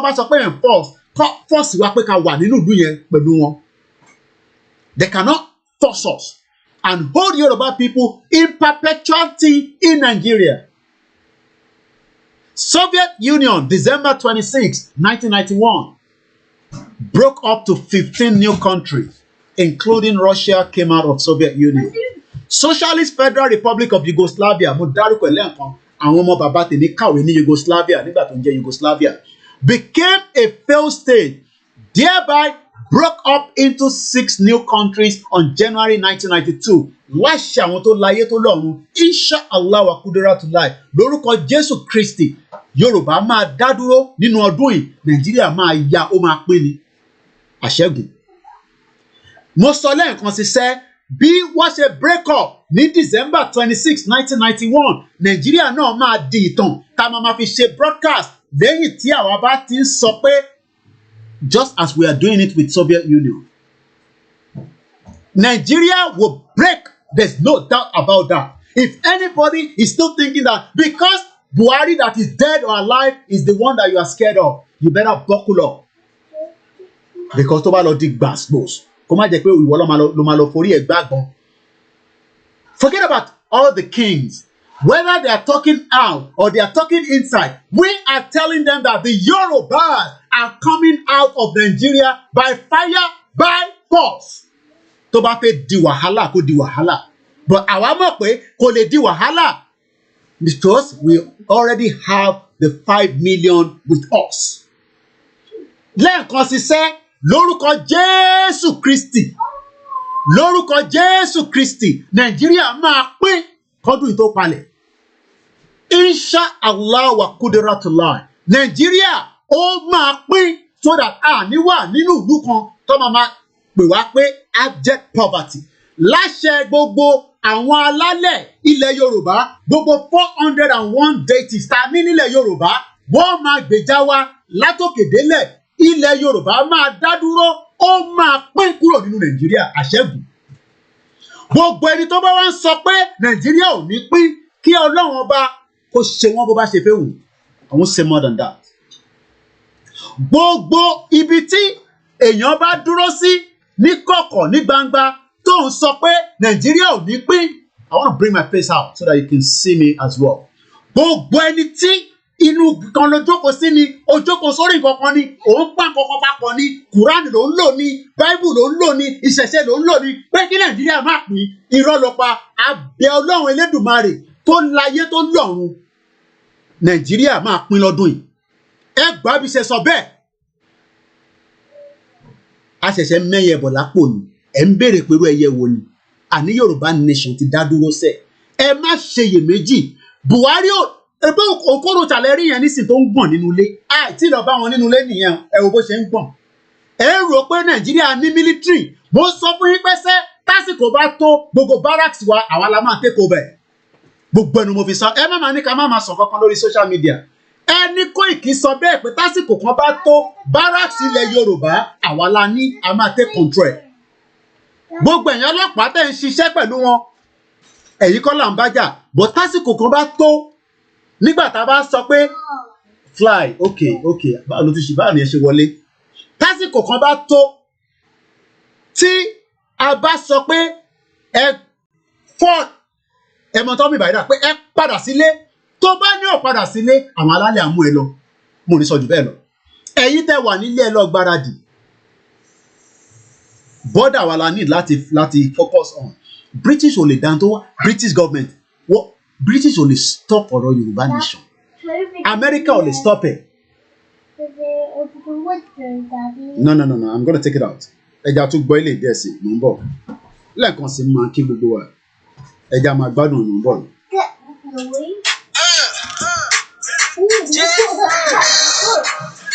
Bàbá wọn. Ìjẹ́sùn. Tẹ́lẹ̀tẹ́lẹ̀ àtọ́lá máa fi ń bí síbìtì. Ẹ ṣáàtì tún wá ṣáálé ní pé ẹ bá SCBT. Ẹlẹ́jà fún káyín gan bẹ́ẹ̀ sí mi sí. Tẹ bára bẹ́ẹ̀sì àwọn gan ara Mercedes. Lọ́tọ́lá gbọ́ pé yóò alóògùn yóò lákọ̀. Tókù tí yóò ní gbéraga wọ́n ní yóò lákọ̀. Ó tẹ̀ lọ́rọ̀ burúkú kan tí mo fẹ́ sọ sí Nàìjíríà yìí. Ó ṣe wá jẹ́ pé ojoojúmọ́ gan lọ́wọ́ máa jíríà yìí. Kátẹ́ ìjọpọ̀ this Nigeria no balance àwọn tafiṣẹ́ olóyìn kan. Tẹnu gàlá a máa ti sọ kọ̀ọ̀kan ẹ̀ máa ní kọ́lọ́pàá wa gbé. Sunday Igboho ti di àpátápára tẹ́wá ní pé kọ́lọ́pàá wa gbé. Yorùbá Nation ti di ẹlẹ́àbọ̀mọ̀ tó máa borí ni. Kò sí tí wọ́n ṣe fẹ́ lè dé Nàìjíríà yóò máa borí ni. Bá ti ní pé Yorùbá Nation ẹ máa ní pé no going back. Nǹkan tó bá ti funfun kàlẹ́ máa fi gbóyin dà. Ọ̀rọ̀ burúkú tẹ bá pẹ́ lẹ́nu ẹ má fi ṣèbínú ẹni tó bá. Nàìjíríà ti lọ is gone. Ẹ má ṣeyèméjì. Ẹ rò péré ni pé Nàìjíríà ti lọ. Àwọn tó wà l'Ábùjá mọ̀ pé Nàìjíríà ti lọ. Ẹ̀yin tẹ́ wà níta lẹ ṣì ń bẹ̀rù. Fact lẹ ń gbọ́ lẹ́nu mi. Àwọn tó wà nínú Aso Rock tí bá dẹ̀ sọ pé Aso Rock ló sọ pé Sultan of Sokoto òun ló di Aso Rock ni. Ó mọ̀ pé ó ti pín. Wọ́n ń bá àwọn ọba sọ̀rọ̀ pé báwo ni kí ni ṣe fẹ́ lọ báyìí.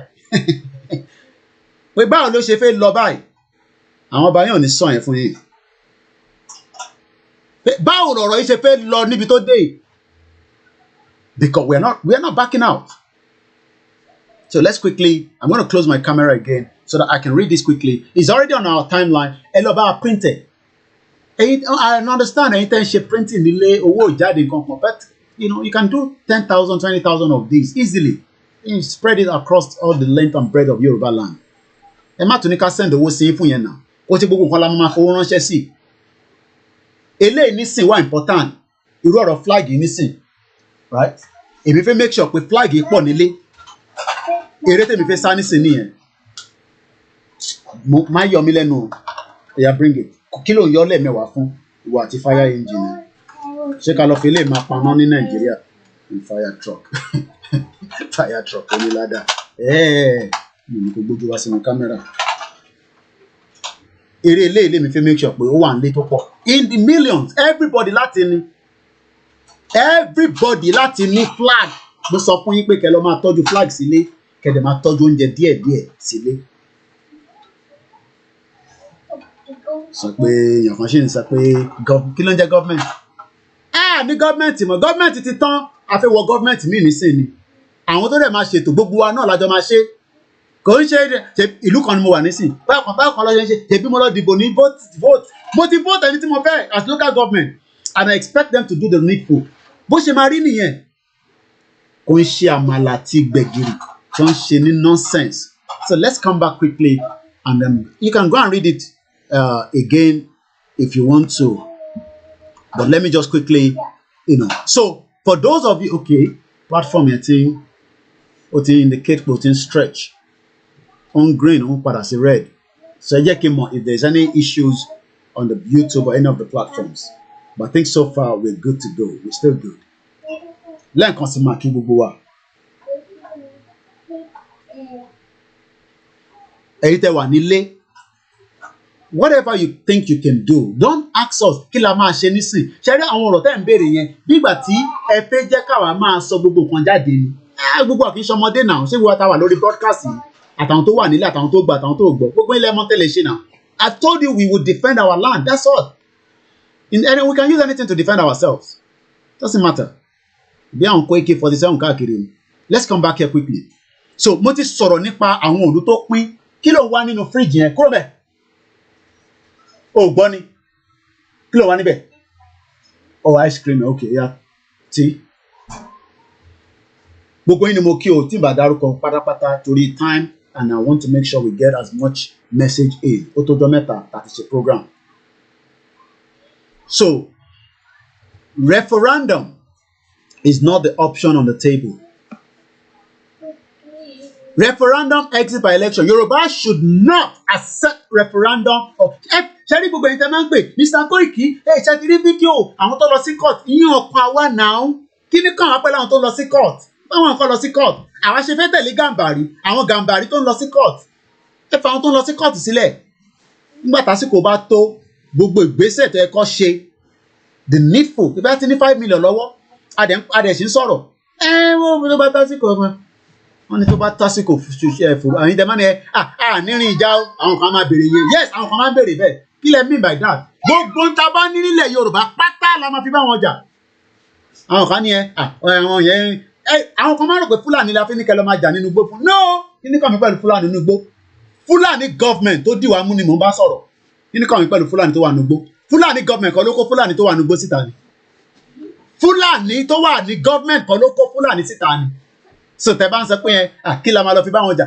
ìtàbá ní nílẹ̀ Yorùbá náà ni gbogbo tó bá wà nílẹ̀ Yorùbá àti gbogbo security wọn tó kó síbẹ̀ àwa la ní gbogbo tó wà ń bẹ̀ ẹ jẹ́ kó declare Yoruba Nation kíyàn kan wá sì máa sọ pé àwọn làwọn ní barracks àwọn làwọn ní police station àwọn làwọn ní DSS office tó fi ń gbórí Yomi Amzat lọ sí tí Yoruba Nation bá declare tán kíyàn kan wá dé kó máa bọ̀ látàbújá tó bá gbà bẹ́ẹ̀ dà kó wá náà fi wá gbé ọmọkùnrin nílẹ̀ Yorùbá ẹ̀rí tó máa ṣẹlẹ̀ gbà yẹn ẹ lọ́ máa prepare fún the worst case scenario nígbà tí a bá declare tán kéèyàn kan sọ pé òun ni gọ́vnà wa gọ́vnà ṣìwò gọ́vnà kọ́ gọ́vnà ni wá sáré ẹ lọ́ọ́ máa kọ́ bọ́ ṣe ń lo firebomb ìyẹn ṣe kíni wọ́n wà lórí YouTube ẹ lọ́ọ́ kọ́ bọ́ ṣe ń lò wọ́n lò gan ní Ukraine tí n bá dẹ̀ pronounce ẹ̀ dáadáa ẹ bá mi tẹ bá gbọ́ bọ́ ṣe ń kọ́ ẹ bá mi kọ́ sí orí comment ẹ máa béèrè pé kí la máa ṣe kí lẹ mí pé kí la máa gbogbo tó bá wà láwa la máa fi bá wọn jà àwọn kan ní ìṣẹ̀ṣe nìkan kọ́ la fi jà a máa fi àdúrà jà náà a dẹ̀ fi gbogbo ta bá ní mọ́ bọ́ ṣe ń ṣe arrow ni àti ọfà ẹ̀yin náà ẹ lọ máa gbẹ́gi náà ẹ lọ máa dẹ trap oríṣiríṣi gbogbo tẹ bá mọ̀ pọ̀ lè gbà kọjá nígbà tásìkò bá tó ẹ lọ máa ṣe ẹ lọ máa gbẹ ẹ̀yin owó fíìmù ni ṣe fẹ́ kí n máa jókòó kí n máa sọ gbogbo ẹ̀ fún yín ni bá bó ṣe ń lọ́jọ́ ta ló máa ran irinṣẹ́ fún yàn kankan ran irinṣẹ́ fún anybody níta bá ní la máa fi bá wọn jà but I need the walkie talkie because ìyẹn ṣe fi communicate at least 10 kilometer radius at least ẹni tó bá wà ní 10 àti kàtẹ́ sọ pé give and take 8 kilometer mo dẹ̀ dúpẹ́ mélòó tẹ̀ láti nílẹ̀ ní sẹ́jẹ̀ sáré kà ǹbọ̀ ẹ̀jẹ̀ ń gbójú mi padà so this can be read properly for those of you that wants to read it more ẹ lè lọ kà á ní kíní mélòó tẹ̀ ní walkie talkie yẹn ta ti mú because àwọn kan dé lẹ́yìn ìgbà tí mo fi wẹ̀ ìwé tí a fi ṣe broadcast so far now 1 2 3 4 5 6 7 8 9, 10, 11, 12, 13, 14, 15, 16, 17, 18, 19, 20, 21, 22, 23, 24, 25, 26, 27, 28, 29. So, almost 29. Oshi, most of people buy the end of the year. 1,000, and I feel long. Additionally, 29. Yeah, the number is still long, but it doesn't matter. We will get there. We need to close down our Kokoni because of broadcasting to get my stretch. So let me take off so that let me see. Monkey gbogbo ẹ̀yin tẹ́ ń gbọ́ wa tẹ́ ń wò wá. Àìtí bẹ̀rẹ̀ sí ń gba ìpè fẹ́yìn tẹ́ ẹ bá ń pè wá ẹ ṣe sùúrù díẹ̀. So ìyẹn lọ bẹ́ẹ̀ lórí then okay. There's not much. Okay, àmọ́ ẹ jẹ́ ká tán ẹ jẹ́ kí n ká tán kí n má ṣèrò jù ẹ jẹ́ ká tán díẹ̀ náà lè kú. So again, Scotland, wọ́n ní referendum exit by election. Yorùbá should not accept referendum or any election to choose yes or no to live or stay in Nigeria. Ìyẹn kan wá. Ìyẹn kan ní if you don't understand, defend yourself in English. Ẹ gbáradì fún ara ẹ̀yin tí mo náà lè kà ní ẹnu Yorùbá yẹn ẹ ṣé gan ni. Thank you for translation. Mo wà live lórí program báyìí bí a kì í pè tí bá ṣe tán mo wà lórí program báyìí mo wà lórí program.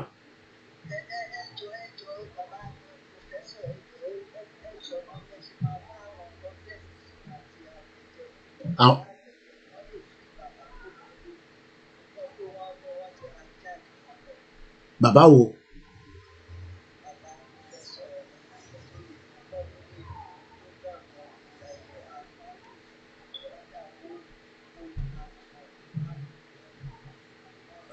Okay, their information then but right anyway, so I don't have any information of such. Anyway, more live this anyway, so all right now. You know, sometimes people probably misinterpret things, so but anyway, let me not focus on that. Mbolawa say Yoruba should not accept referendum or any election to choose yes or no to stay or live in Nigeria. The referendum elections will be rigged by the Nigerian government or foreign countries with special interest. Hey, imagine can you keep UN watch a referendum for UN to fẹ́ràn wa tẹ́lẹ̀. Why are all rig gbogbo ẹ̀? 3 examples of failed referendum in Scotland. I don't have to go into details. Papua New Guinea, Saint Kitts. Few misguide Yoruba elite and politicians and misleading Yoruba people to accept restructuring. Very restructuring. Referendum, no, or revolution. These are propositions we keep Yoruba in one Nigeria to continue their suffering and smiling for another 100 years, aka living fake lives under Fulani hegemony. Yoruba Nation, no going back. Movement for Yoruba indigenous. And I hope you all understand this. Now the next one is benefit of Yoruba Nation. Toba sọ pé benefit. Yoruba Nation, again, this was put out by Yoruba Frontier Movement, YFM. Like I said, there's so many groups doing different things. And we just have to continue to appreciate each one of them. Once again, my name is Olayomi Koiki. And we appreciate those of you that are watching us on all the platforms, including Twitter, Instagram. I'm going to read the English version because I might not be able to read the Yoruba one and I'm not going to stress myself. The Yoruba Nation is the only solution to save the Yoruba race from the Fulani terrorists being used by the Fulani leaders to take Yoruba land from us and enslave the same way they took Hausa land from the Hausa people and enslaved them. Yoruba will be our official language, number 2. Number 3, our youth will have the opportunity to gain independence from quota system. Quota system. Quota system to lay a lot of Yoruba kúrò nílé, but we don't share so many things outside and doing very great. Greater by the Fulani and the colonial government to undermine the progress of the Yoruba tribe in education and employment opportunities. Free social welfare to our younger and senior citizens. Free bus pass. Quality education at all levels for Yoruba citizens. Number 6, equal justice and equity for everyone on Yoruba land in our constitution. Kò ń ṣe ètíyàn máa ṣe tá a máa gbéyàn lọ sí Abuja àwọn olè. Special care for the physical challenge and disabled citizens. Ẹ tẹ́ mọ́yé àwọn èèyàn tó wà ní physical challenge. Bàbá wa kan wọ́n máa ń sọ̀rọ̀ lórí audio all the time. Àwọn ò ní rí nǹkan tá à ń ṣe but wọ́n máa ń gbọ́ sétí ni. And that doesn't mean that they are not educated and they are not intelligent. There will be no tribalism in Yoruba Nation. Every tribe will have equal rights. Yelobe. Massive employment creation for Yoruba citizens like the armed forces, government and employment factory workers. And lọ sáwọn ìlú káàkiri gbogbo àgbáyé kẹlọ wo tán dá lára. Ẹ máa bínú burúkú ni. We will have stable electricity within the shortest time. Yoruba currency will have the same value with other developing countries like America and United Kingdom. Tí gbogbo àfi kú sí. Yoruba passport will have the same value, not this messed up passport. Tó ní value fún yẹn kankan. That's what we are saying. And then close the article lórí abject poverty. Etimobitele wa. Yoruba passport will have the same value with the developed countries like America and United Kingdom. Truth will be established as foundation to be upheld by government and its citizens for cordial relations, dignity, and respect for the citizens to live in harmony. Nobody is living in peace in that messed up country. Let me close this. We don't need this one. Again, we have the flags available. These ones that say Yoruba Nation are not for sale. Koiki donate towards the mega rally. And this big one. So this big one are not for sale. The only two that is there available is the two that is right behind you there. So let's come back and then I might take a couple of calls and then we start. Again, as usual, we appreciate everyone that have joined us so far. Those of you on Twitter, I'm going to close the Twitter now and then we might use another phone for Twitter. Twitter. So just give me a few seconds. Let's adjust. Once again, a very, very good afternoon to everyone that have joined us so far. Like I said, those of you on Twitter, bear with me. I'm going to start another Twitter with a different phone so that you can still be able to enjoy it. That one is gone. So now we're going to open the phone line and then we take calls as well.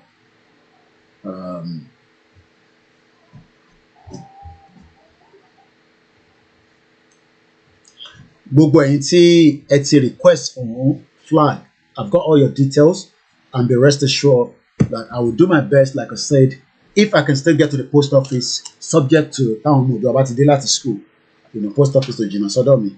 You kò ní láti ra envelope. I need a big envelope to put all the flags in and then I can send it to you as quickly as possible. So I think I'll send it. The only thing that I'm not going to be able to send, I explained that already this morning. This cannot be posted. Even though it's just a plastic, but I can't post it. But if you are coming for the rally, you would have access to get one.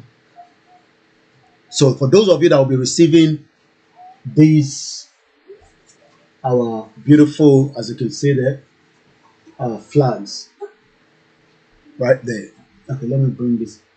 Okay, I think I should have another one. So you would have access to get the pole, which comes with it, on the day of the rally here in the United Kingdom. Okay? Dad, can you help me? I'm coming, I'm busy. So that definitely you will get these. But the bigger one I showed you in this, that one is the one that we made for Yoruba Nation rally. So that one is about 1,450 by 150. But as time goes on, if anybody now wants to say, Koiki, I would like to support to do extra, definitely there's no reason why we will not take that. The whole idea is to get as many to Nigeria or Yoruba land, and then I'm just quickly responding to somebody that also requested the flag. Anytime in Nigeria, it might make any request. The whole idea is that if we can, even if it's 500 on this platform, at least minimum of 500 I can send to Nigeria. But definitely, that is going to cost. So if I can get 500 to send to Nigeria, and if you can get more, the subject to, but all those ones they're not going to sell it, so they're just going to give it to, our people back home, and you know what that means. So let me just quickly get these details out, and then we're going to start taking the calls one at a time. Remember, not be no. Lẹ́ẹ̀kan sí mo kí gbogbo wa pátápátá tí ẹ ti dàpọ̀ sí orí ètò náà, and I know, like I said, we are no longer going to be part of that system.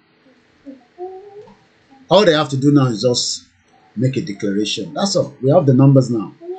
Money ma show you nǹkan tí Bashiru sent sorry timeline. I want to I'm going to show that in just about a few minutes, because I could get engaged and I might not be able to see this because of the amount of messages. I'm sorry, bro. So in just about a few minutes we start taking the calls.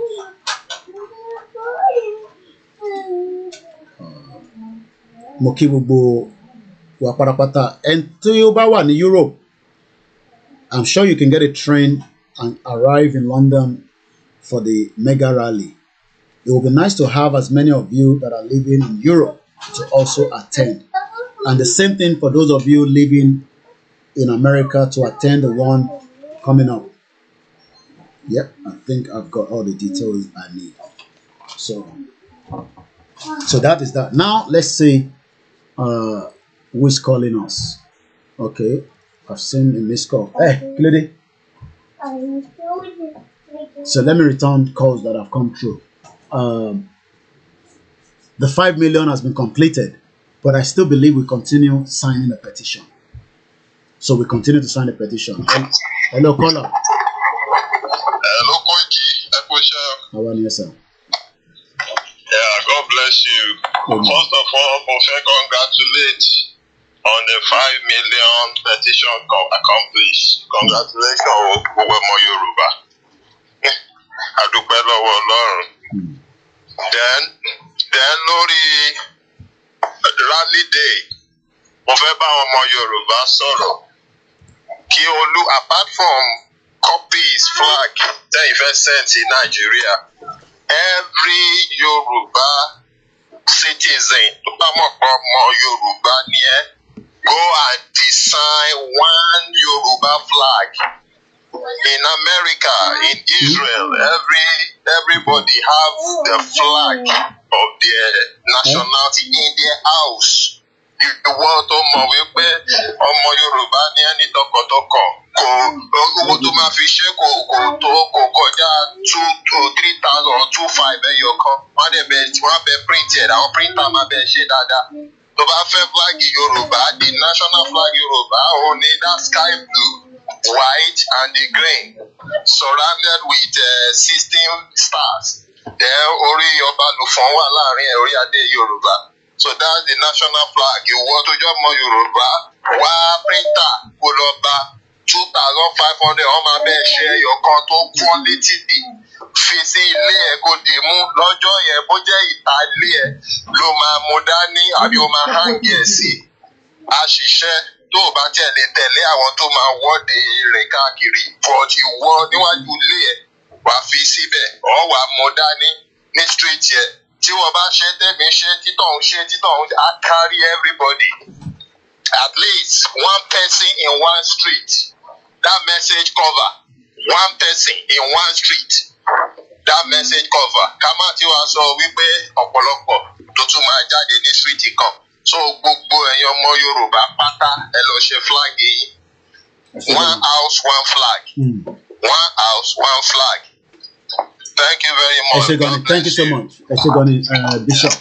Once again, and it's quite right, it's time now for every one of us to have our own outfit, flags. The number to call will be +447404405917 +447404405917. So that would link you right here into the studio. I wanted to show us. Let's continue to sign the petition. As far as we are concerned, we should continue to sign it. Should not mean because we got 5 million and we stop. We must continue to sign the petition. Hello, caller. Hello. Because this is one we can sign them. I'm going. It's okay. Hello, Mr. Koiki. Go ahead. Later. Now, brother, I'm going to sign a petition. I want to sign it. Money can be low in Kuban education. My phone is the one that's for. All right, I'll send the link and see.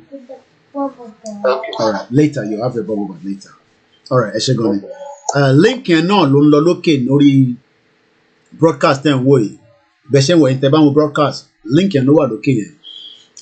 But I'll send that link to the caller that called right now. It's just www.meta.ominira Yoruba. Ẹ̀yin tẹ́ ṣe ń bá wa collate ẹ máa continue. We shouldn't stop. 2022. Gbogbo ẹ̀yin tí ẹ ṣì ń jáde tẹ́ ń collate petition yẹn, don't stop. Let us continue to do so. All right, let me go and then bring that country. I want to total 5 million. And you can now see the reason why we're saying ṣé kò ṣe pé nǹkan ṣe wá tàfi takú sínú ìlú kan tí kò ṣiṣẹ́ fún wa. So I'm going to bring that up now. Lẹ́ẹ̀kan ṣàdúpẹ́ lọ́wọ́ àwọn ẹgbẹ́ tí wọ́n produce the Yoruba Frontier Movement YFM. Àdúpẹ́ lọ́wọ́ yín o.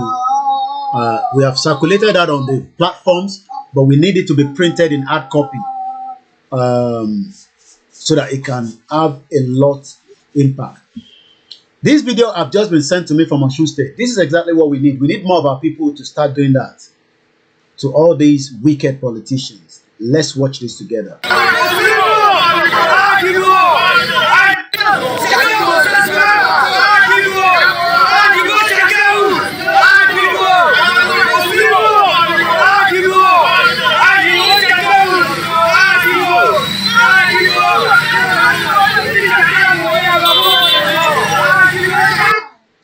Okay. Enila koma fáwọn èèyàn ní privilege kọ́kọ́ pè sórí old number, but látọ̀yẹ ọ̀la lọ, I might not be able to do that, but go ahead, caller. Mi ò ní nọ́mbà yín tuntun sọ́wọ́ mọ́ o. For tẹ́ bá ń follow broadcast gbogbo ìgbà lọ́nà pè jáde, but go ahead. Mo kí yín kú iṣẹ́ o. Àwa ni ẹ. Ọlọ́run ò ní fi yín sílẹ̀ o. Lágbára Ọlọ́run. Àánú àti agbára Ọlọ́run ò ní fi yín sílẹ̀. Àmín. Ó yà àwọn èèyàn lẹ́nu pé a lè rí 5 million o. Even àwọn tí mo ń sọ fún sọ pé kò ṣeé ṣe, ṣùgbọ́n ó yà wọ́n lẹ́nu àtẹ́ńdọ̀. Àwọn èèyàn máa waste time ara wọn ní ìtàlẹ́ sọ pé kò ṣeé ṣe. Mo sì ń fi dá yín lójú wípé ní Nàìjíríà ìgboyà àwọn èèyàn ń pọ̀ sí i. Bó ṣe láti rí nìyẹn. Ìgboyà ń pọ̀ sí lójoojúmọ́ ni o. Bó ṣe láti rí nìyẹn. Awareness dẹ̀ ń pọ̀ sí lójoojúmọ́. Bó ṣe máa rí nìyẹn sẹ́. Ohun tí bíṣọ̀pù sọ yẹn òótọ́ ni wípé kíkálukú ní fúláàgì kọ̀ọ̀kan sínú ilé. Bẹ́ẹ̀ni. Àwọn èèyàn ń gbọ́ kí ṣe gbogbo èèyàn náà ló ń rí. Bẹ́ẹ̀ni. Bá a bá ṣe ń ṣe àìná báyìí wọ́n máa rí. Bẹ́ẹ̀ni. So owó yẹn ṣe kéré bó tẹ̀ jẹ́ pé Nàìjíríà hàdì báyìí ṣùgbọ́n síbẹ̀síbẹ̀ a gbàgbọ́ wípé ká má bàa jìyà náà la fi má jìyà lọ́fà. Òun náà ni. Mo sì gbàgbọ́ pé gbogbo etí tó ń gbọ́ pátápátá ló máa mọ̀ pé lóòótọ́ ó yẹ ká ní sílé. Mo kí gbogbo ọmọ Yorùbá pátápátá pé ká kú oríire o. Ìkankan lèmi kàn fẹ́ sọ ní pé kí gbogbo àwọn ènìyàn wa tó wà ní diaspora àti àwọn blogger ni àti àwọn agitator ní ká jẹ́ ká fi ìmọ̀ ṣe ẹyọ kan. A fẹ́ gbọ́ ìjà láàrin yín. A dẹ̀ fẹ́ gbọ́ ọ̀rọ̀ kan kó jẹun àgbo ẹ̀gbọ́n kankan nínú ẹ̀.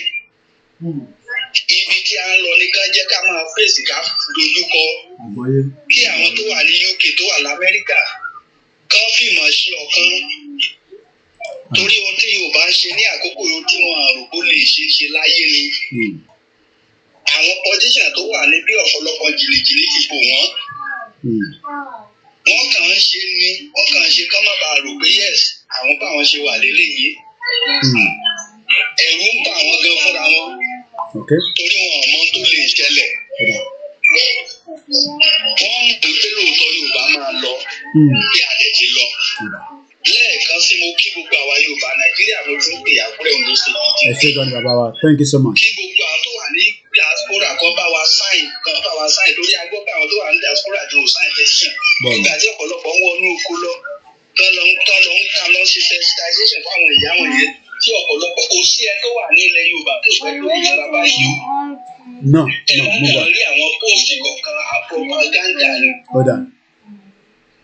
No problem. Ẹ ṣé gan ni bàbá wa. Àwọn tàwọn ni. Mo sì gbàdúrà pé àánú Ọlọ́run ní fi wá sílẹ̀ o. Àmín, àmín. Ẹ ṣé gan ni. Thank you so much. Mo kí gbogbo ẹ̀yin tí ẹ wà ní ìlú Àkúrẹ́ lọ́hùn. We have a new call on the line. Hello, caller. Ẹ káàsán sọ, ẹ gbọ́ ẹ̀. Àwọn ni ẹ. Moment ń sọ̀rọ̀ yẹ. Ẹ ṣé gan ni sir, ẹ gbọ́ ẹ̀. Mo ń gbọ́ yín, ẹ gbọ́ ẹ̀, mo ń gbọ́ yín sir. But there is a lot of noise lọ́dọ̀ yín. Mo fẹ́ bèrè now congratulations first of all congratulations for our 5 million petition. Adúpẹ́ fọlọ́. Nǹkan tí mo fẹ́ bèrè ni pé do we still continue to do that flyer and the poster or convert it to flag?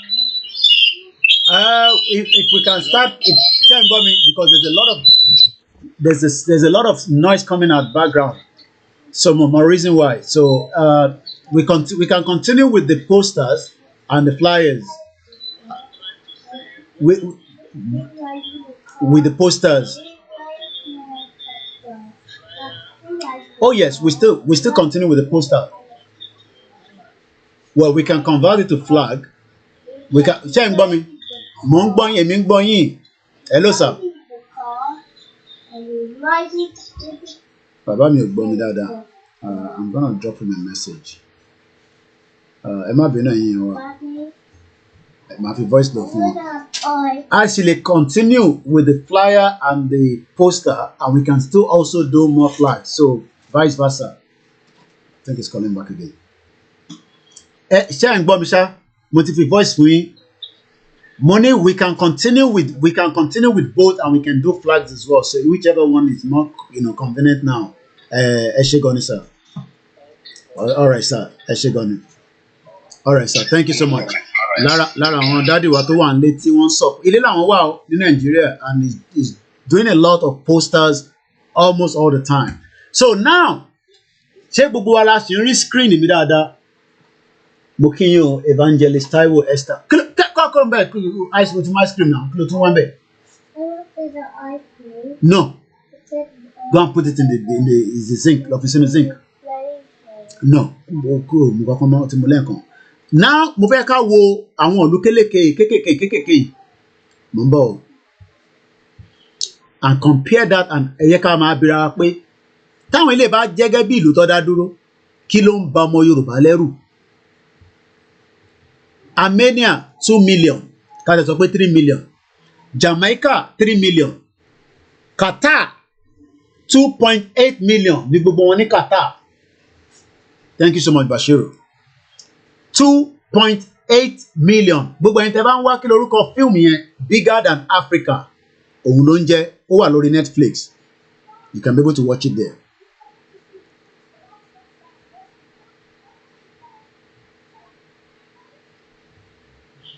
Ẹ wo àwọn ìlú yẹn. Ẹ wo Albania 2.8.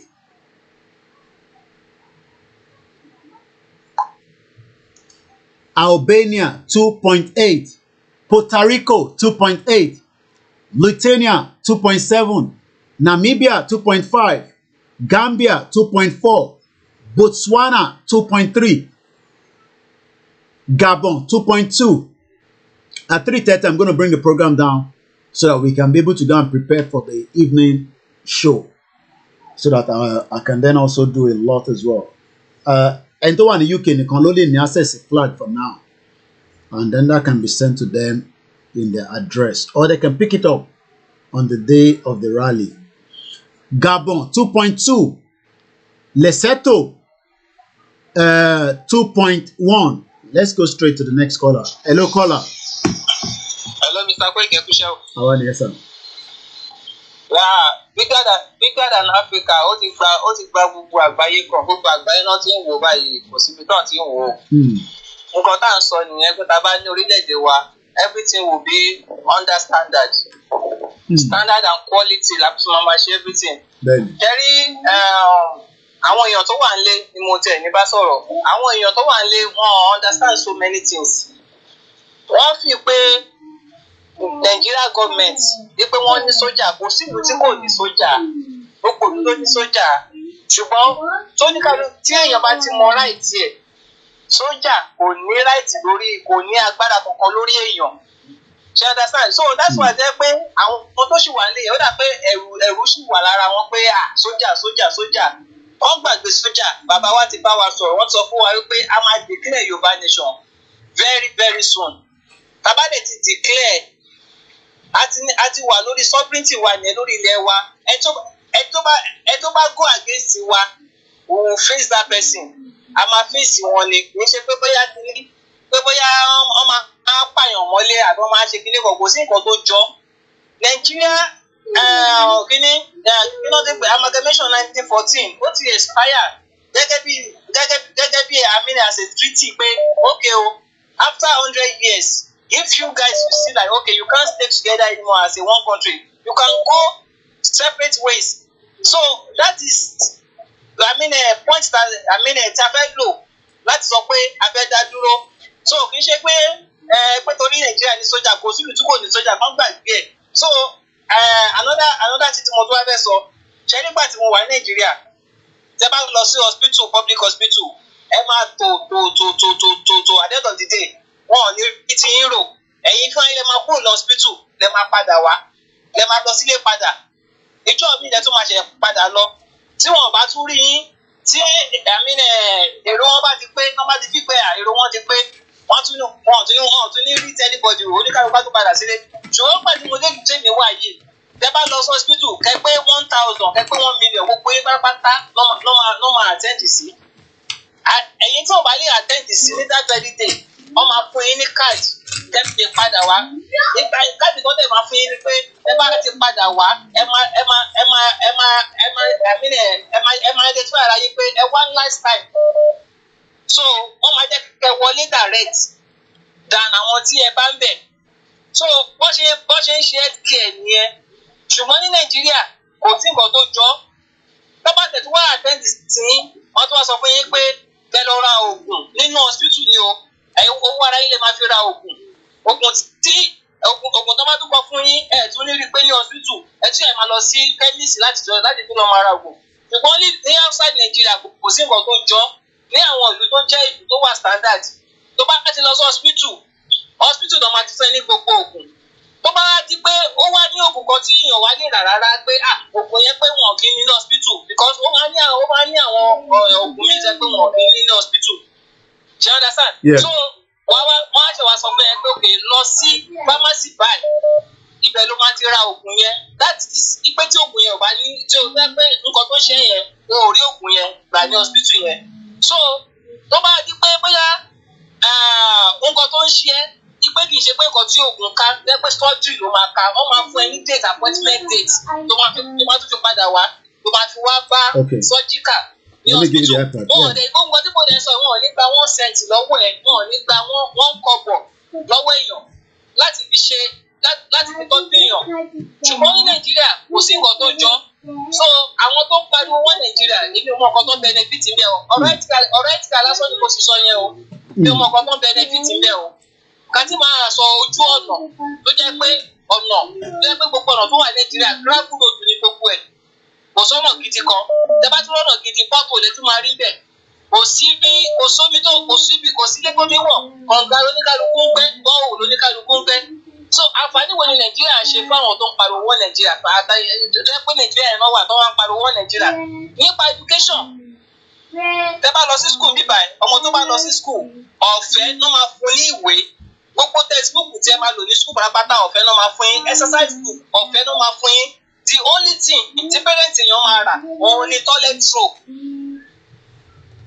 Ṣé ẹ gbọ́ mi? Mo ń gbọ́ yín. Òun ni toilet roll nìkan ni àwọn parents anything èèyàn máa rà ní school máa demand fún tó máa mú lọ sí school ní béèrè textbook kankan pé ọmọ kan wà kó wá rí textbook láti fi ṣe a certain subject kò sí nǹkan tó jọ you have all your textbooks for all your subjects exercise book tó máa fi study tó máa fi lè kọ́ nǹkan gbogbo ẹ̀ pápátá ló máa fún ẹ the only thing tí wọ́n máa rà ní pen àti kí ló ti pè toilet roll because tó bá lọ sí toilet you need toilet to flush and to use tissue to wipe your body iṣẹ́ nàìjíríà tẹ́ pé kò sí nǹkan tó jọ gbogbo nǹkan tó jọ gbogbo ẹ̀ tẹ́ bá wọ school ní nàìjíríà àfi bí ẹ̀wọ̀n bí ilé ẹ̀wọ̀n ní toilet ẹ̀ ṣe rí tí bá parọ́ àwọn tó wà nàìjíríà kó máa jára wọn bí ẹ̀wọ̀n nàìjíríà ni mò ń sọ kì í ṣe ẹ̀wọ̀n abroad o ẹ̀wọ̀n nàìjíríà àti public toilet ní public school kò yàtọ̀ síra wọn so kí la wá ń sọ àwọn tó wá ń pariwo àwọn tó pariwo ẹ̀wọ̀n nàìjíríà tó dẹ̀ pé inú wọn nàìjíríà lọ́dẹ̀ ṣì wà that means pé ojú wọn ò tí ì là rárá wọn ò mọ nǹkan tó ń pè ní freedom wọn ò dẹ̀ mọ nǹkan tó ń pè ní country nàìjíríà as a country is not a country kò ní standard kan tó fi qualify country kò standard tó fi qualify country ní nàìjíríà passport ìlú tí mo wà yìí ó wọ over 200 countries passport wọn without visa ó wọ over 200 countries South Africa ìlú tí mi wà tí mi ti sọ̀rọ̀ so ẹ̀yin tẹ̀ ń fún lára yín nàìjíríà pé wọ́n nàìjíríà benefit nàìjíríà ṣe fún àwọn fọ́fadà yín ẹ wá sọ síta so suggestion tí máa yẹn sọ lẹ́ẹ̀kan yẹn yí pé kóníkà kúrò ṣe flag yẹn I think that's the best suggestion from now henceforth kóníkà kúrò bẹ̀rẹ̀ sí print flag jáde that is one of our identity káwọn èèyàn bẹ̀rẹ̀ sí print flag on their own you can print as many as possible you can dash people you can give it out for that day when the day comes we'll be able to flag show our flag to the world each person any country téèyàn bá wà àti majority àwọn tó wà ní Nàìjíríà we'll be able to showcase our flag to the world so that is my contribution baba. Thank you so much. Ẹ jẹ́ ká sáré sọ àwọn ibi tí rally ti máa wáyé most especially it's coming up in America June 9 which is about 16 well not 16 June 12 is 16 days so I think it's about just about almost some few days to that. Let's take the next call but mumbo caller ní sùúrù fún mi ní 10 seconds. Ó máa wáyé ní America ní àwọn bàbá wa Prophet Ayọ̀délé Ológunlúwa is the chairman. For those of you in America, Yoruba Nation Diaspora Mega Rally. Ẹ make sure pé fi àyè sílẹ̀. Ẹ wo àwọn ìlú kélébé tá a fi wọ̀nyí wọ́n tó 5 million. Petition wa ti pé but let's continue signing it. Ní aago méje alẹ́ yìí, ìyàwó onítìrí máa ní gbogbo àbá sọ̀rọ̀. KOIKIMEDIA will be transmitting it just as all other media as well. Ẹ go ahead, call our. Ẹ kú ètò bàbá, Mr. Yomi. Thank you. Ẹ kú àtàárọ̀. Mo fẹ́ fi opportunity sọ fún àwọn èèyàn wa ní láàárọ̀ ìtàn ìṣe program yẹn. Mi ìfẹ́ sọ lóyìnbó ṣóyè yín. Fídíò yẹn ti wà ní documentary yẹn ti wà ní orí YouTube. Mo ti ṣe gbogbo bá ṣe ń sọ̀rọ̀ láàárọ̀ ni mo ti gbé sí orí YouTube. Orúkọ tí mo lò ń bẹ̀ ni ó tóbi ju Africa lọ. Ṣóyè yín. So bigger than Africa yẹn mi ò lo normal English yẹn so that nítorí copyright. Ṣóyè yín. Pàápàá jùlọ fún àǹfààní àwọn tó wà nílé tó ní access sí YouTube. So mo ti fi síbẹ̀ mi mọ̀ tẹ́ bá ti check message yín bóyá ẹ máa rí mo wà lórí WhatsApp message mo dẹ̀ post ẹ̀ máa dẹ̀ tún rí post ẹ̀ sí bíbá yín sìn. Ẹ ṣé ẹ máa bí tó lọ. Thank you so much. Lẹ́ẹ̀kan sí òmìnira Yorùbá mo kí gbogbo ẹ̀yin ẹ̀gbọ́n wa and those that have said Koiki thank you so much. We know you've been away and we know you're back and when you're back it comes with extra as well. Kò ń ṣèmi náà Ọlọ́run ọba ni ẹ jọ ẹni tí ó bá fẹ́ flags yẹn make sure pé èmi àti ní communication so that I can be able to post it not mo ń bọ̀ bàbá wa ìyá wa mo ń bọ̀ ẹni sí rẹ fún mi ní 10 seconds. Ẹ mute background yẹn pátápátá ẹ bá mute yẹn ẹ ti wọlé live ẹ mute yẹn so that I can be able to post it pẹ̀lú àwọn tí a ti ń kọ sílẹ̀ and like I said I hope to get some out today táwọn ọmọ òjò bá ti dé in another wọ́n máa wọlé in another 1 hour holiday dẹ̀ ti wà so ariwo máa ta nínú ilé láti next week so ẹni bínú sí wa ni ẹgbẹ́ òsókè ìyá wa tó dáa mo rí pé wọ́jẹ́ ẹ ti wọ́jẹ́ sí yín gan ó máa fáìn lára yín báyìí. àbí o ẹ ṣé o. ẹni tẹ́ bá dẹ̀ sì fẹ́ jẹ́sí náà jẹ́sí sì wà bélébò o. àgbègbè a máa lè wá sí Washington ní bọ̀tẹ́ ànílè méje so a wò lọ́jọ́ tá a bá ṣe tiwa ní tòbóntò ń bí láì lágbára lọ ẹ gbọ́ àyẹ̀dẹ̀. ẹ̀yin lè kú ọjọ́ mẹ́ta ọjọ́ kan ẹ kú iṣẹ́ o Ọlọ́run a máa ràn yín lọ́wọ́ o. inú mi dùn gan inú wa dùn gan ni pé petition wa ti pé Ọlọ́run bá ti gbogbo lágbára Ọlọ́run a máa gbà á ní no going back once Ọlọ́run ti bá wa ṣe dá ti rí 55 million yẹn títí di àná àwọn èèyàn yìí send orúkọ sí wa dáadé ṣe kéde so ẹjọ́ Koiki another thing tí mo tún fẹ́ sọ pẹ̀lú Ọlọ́run jẹ́jọ́ ọ̀rọ̀ wa yọrí sáyọ̀ ìyẹn ni ó jẹ báwọn èèyàn wa ṣe lè máa store oúnjẹ then àwọn ibi tá a bá ti lè rílẹ̀ ká lè máa dáko sí tí àwọn Fúlàní ò ní máa jẹ oko yẹn mo wo program kan lórí Facebook ní ìjẹta àbí ìjẹrin bí àwọn Haúsá àwọn yẹn bó ṣe store oúnjẹ rẹpẹtẹ then àwọn ará Biafra ló wá ń daréètì gbogbo ọ̀rọ̀ tó ń sọ níbẹ̀ pé àwọn preserve oúnjẹ àwọn reserve oúnjẹ for Biafra wọn ò reserve anything the same thing náà àwa Yorùbá ẹjọ́ tá a bá lè bá àwọn èèyàn wa sọ àtàwọn tó bá ń gbọ́ bó bá possible ó jẹ́ ru Benin Republic yẹn láti lè rálẹ̀ káwọn èèyàn wa tó ń jẹ́ big farmer tó máa dá oko wọ̀nyẹn síbẹ̀ so in case if there is any problem a lè máa rí oúnjẹ fún àwọn èèyàn wa so àdé àti ẹ ṣé gan ni grandma thank you so much then gbogbo ẹ ṣé gan ni thank you then gbogbo ẹni tó bá dẹ̀ sì fẹ́ jersey the jersey is still available I know we did our best at Konifa it's just part again of creating that awareness so ẹ má feel remorse pé bí Konifa yẹn ṣe lọ àwọn tẹ kí ló tẹ no Cherry Yoruba Nation what we have done is we've done ẹ̀yin àwa la mọ̀ tó ń sọ nínú Àbújá gbogbo tó ń sọ ní Àbújá ó ń dé bíbà tí bá dẹ̀ sọ pé Àbújá I'm talking about Sokoto wọ́n wò mí báyìí live wọ́n wò mí báyìí wọ́n ní control center torí KOIKIMEDIA because wọ́n mọ̀ pé tí bá sọ̀rọ̀ Ìgbòho ló sọ̀rọ̀ wọ́n mọ̀ pé tí bá ti ń sọ̀rọ̀ I'm speaking sometimes on behalf of Ìgbòho even tí bá sọ pé Ìgbòho ló rán mi they know that so they are concerned and audience of àwọn ọba wa pé gbogbo tó ń lọ yìí kí lè máa ṣe sáwọn ọmọ àwọn a lè ṣe kọ́kọ́ sá àwọn ọmọ yìí ti yarí mọ́ wa lọ́wọ́ o I don't think some of you understand that mò ń wo àgbáyé yìí nísìn ẹ ṣe gan grandma tó pè wá so ẹni tó bá sì fẹ́ jẹ sí náà àwọn kan béèrè pé ẹrú aṣọ wo la máa wọ̀ wá fún rally anything tẹ́ bá fẹ́ wọ̀ bẹ́ẹ̀ fẹ́ wọ iṣọ́ Yorùbá Nation gan kò matter it's not important in your present kódà bẹ́ẹ̀ fẹ́ mú flag ìdání gan kò matter it is all about your present. It is all about your present. Òun làwa wà more after. Present yìí yẹn làwa after. Ẹ jẹ́ n lọ sí ilẹ̀ òmìnira níbi tí Kọ́lá ẹ̀ ti ń bọ̀ àti tó bá yẹ pé ọ̀ sí ní ilẹ̀ òmìnira tí ó jẹ́ ti ilẹ̀ Yorùbá. Hello Kọ́lá. Ẹgbọ́n sókè sọ. ẹ káàsán o.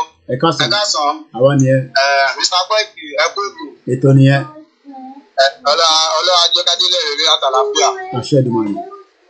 Nǹkan tó yẹ kí mo pè ní pé máa tó pè láti yẹn tó ní àwọn tá a wà ní ilẹ̀ Nàìjíríà nígbà ìdájọ́ ọmọ Yorùbá pé ó dà pé kákù nínú ilẹ̀ Nàìjíríà ọ̀pọ̀lọpọ̀ iṣẹ́ ló pọ̀ ó dàbí àwọn kan náà wà lọ́dọ̀ ìlọ ìrìn náà táwọn náà ní gbàgbọ́. Bó ṣe rí náà nìyẹn ẹ parọ́. Ọ̀gbà tí a bá pọ̀ ó dàbí pé kí wọ́n fẹ́ kí wọ́n ẹ̀yìn méjì wọn pa nǹkan ni káàtà bá ní bí ó ti sọ́dọ̀ wa dáadáa gẹ́gẹ́ bó ti sọ́dọ̀ wa dáadáa ṣáàtì ní 99% sure báyìí mo gẹ́gẹ́ bí tá a ṣe ń lọ.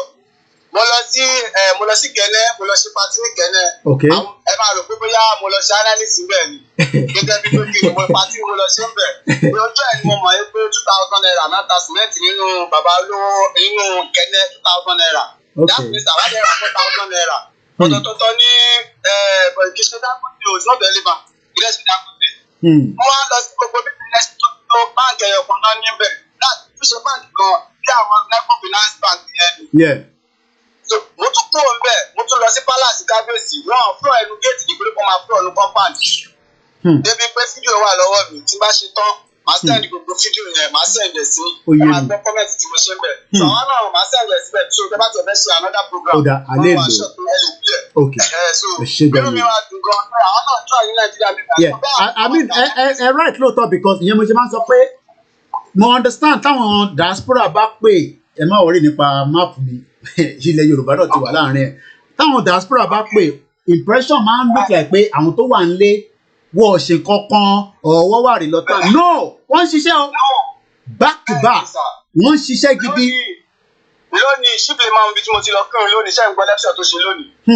ó ń sọ fún àwa jọmọ́ ọbẹ̀ mí tètè píìkì mi ó yẹ kí n ṣe fídíò bó ti sọ̀rọ̀ yẹn lọ́wọ́ ó ní pé tó bá yẹ pa máa kúrò nínú Nàìjíríà la máa fi ráàyè máa dá owó ìṣẹ̀bìlì láì ní mọ́ṣáláṣí ká tètè kú òun bẹ́ẹ̀ pé inú Nàìjíríà ta wà láti ẹjọ́ ẹ̀ táàrí 5 naira dá nínú mọ́ṣáláṣí tó bá yẹ pé òun náà òṣìṣẹ́ ọwọ́ mi ṣé bí o ti ní pọ̀ wọn àti fámìlì òun kú dájú ó dọ́gbọ́n ṣe wá sí fún ẹ tó bá lọ́gbọ́n tó bá lóye ni gẹ́gẹ́ kó má di pé Nàìjíríà máa tún arrest ẹ̀ wọ́n ló lu ọpọlọ yẹn pé kápò nínú Nàìjíríà tó bá gbẹ̀yìn la máa fi lọ́wọ́ jẹun ẹlòmíì 30 years kò ní 1,000 naira láti lọ fún òbí rẹ̀ sílé so gbogbo nǹkan tí wọ́n so aláti kúrò nínú Nàìjíríà mo ń bá àwọn bẹ́ẹ̀ sọ̀rọ̀ àwọn bẹ́ẹ̀ ti tó ní pé bàbá arọ opportunity ẹ̀sà sí ẹ lásán nípa ọ̀rọ̀ opportunity yẹn nǹkan tí ò lè parẹ́ mọ́ rárá kò sí ogun ọ̀rọ̀ àgọ́ kí wọ́n máa bo petrol àti diesel àti gas kí wọ́n wá kó o gbẹ̀gbà kó wá fẹ́ẹ́ sọ lórí kan ẹ̀rọ bó ṣe máa jò sí. bẹ́ẹ̀ ni àwọn guys ti rẹ́dì kì í ṣe pé bóyá àwọn rẹ́dì o. àwa èmi mọ̀ yẹn ṣe rí ní táwọn èèyàn understand ni pé àwọn èèyàn rò pé ẹgbẹ́ èèyàn kan tó pè láàárọ̀ iná tán ní inú mọ́tò ọlọ́pàá ní kíní kò ní dá fún Tinubu gan débi pé ó máa dá fún Nàìjíríà àwọn èèyàn wà bitter but the thing is wọ́n lè react báwa ṣe react in terms of coming out but when the right time comes ẹ mọ̀ pé nínú 5 million yẹn over 3 million ẹ̀ ilẹ̀ Yorùbá ló ti ṣẹlẹ̀. mọ etí wọn kàn sọ pé sísá mi kò sí lára àdìrán ti bọ́ta ó ti yàgò náà pè wọ́n ní street that's ọ̀nà governor road ní kóòtù yàgò náà pè wọ́n débi pé mo mọ iye tó petition tó sign pẹ̀lú èmi náà fúnra mi tí mo sign pé ó yá fine ẹlòmíì máa lówó ní kíní owó ní kíní jẹ̀ máa ní máa wọ̀ lójú tọ̀dọ̀ mi màsáré ṣe máa ṣe gbá àwò bó dẹ̀ tí mo polówó oríṣiríṣi especially ìkẹ́nẹ̀ yẹn àwọn èèyàn gan nígbà tó tún padà wà ọ wá sí pátì ọlẹ́ àwọn ebi ń pa àwọn òjì jẹun wọ́n wá rí gbogbo wọn wọ́n á kó wọn sí pátì yẹn torí mo ní ọ̀dà mo ní báwa àmì ẹ̀fọ́ bá fún wọn lóúnjẹ tán máa ní ṣé ẹ̀yin tó dùn pé tó bá ti ṣe pátì nìkẹ́ tó jẹun ṣé fún oúnjẹ pátì ló fẹ́ lọ mú fún ìyàwó àtọmọ ẹ̀ ńlẹ̀ ẹ kúrò nínú Nàìjíríà ká lè dá dúró káàdọ̀ kó ìwọ náà lè ná owó kébí lè máa pa àwọn èèyàn wa. so dájúdájú pátí tó wá lónìí pé ó lébi tí kò wá ṣàdúrà fún un ṣàdúrà wá nìyẹn kọ́ ní solution kí wípé kí wọn náà tó nídìí pé báwo ló fẹ́ mú ẹ kó òdòkú ẹrú Nàìjíríà tó bá ti ṣẹlẹ̀ so mo fẹ́ bẹ́ẹ̀ tó láti jẹ́ pé ìkan tó ní zone tèmi wà. ní èmi ti ṣe meeting. ó dà nǹkan a máa ń sọ̀rọ̀ náà lórí the other number mi mo jẹ́jẹ́ ń wojú yẹn náà ṣe a máa ń sọ̀rọ̀ dáadáa lórí the other number mi yẹn ṣá. bẹ́ẹ̀ ni mo máa sọ̀rọ̀ ń bẹ̀ sà.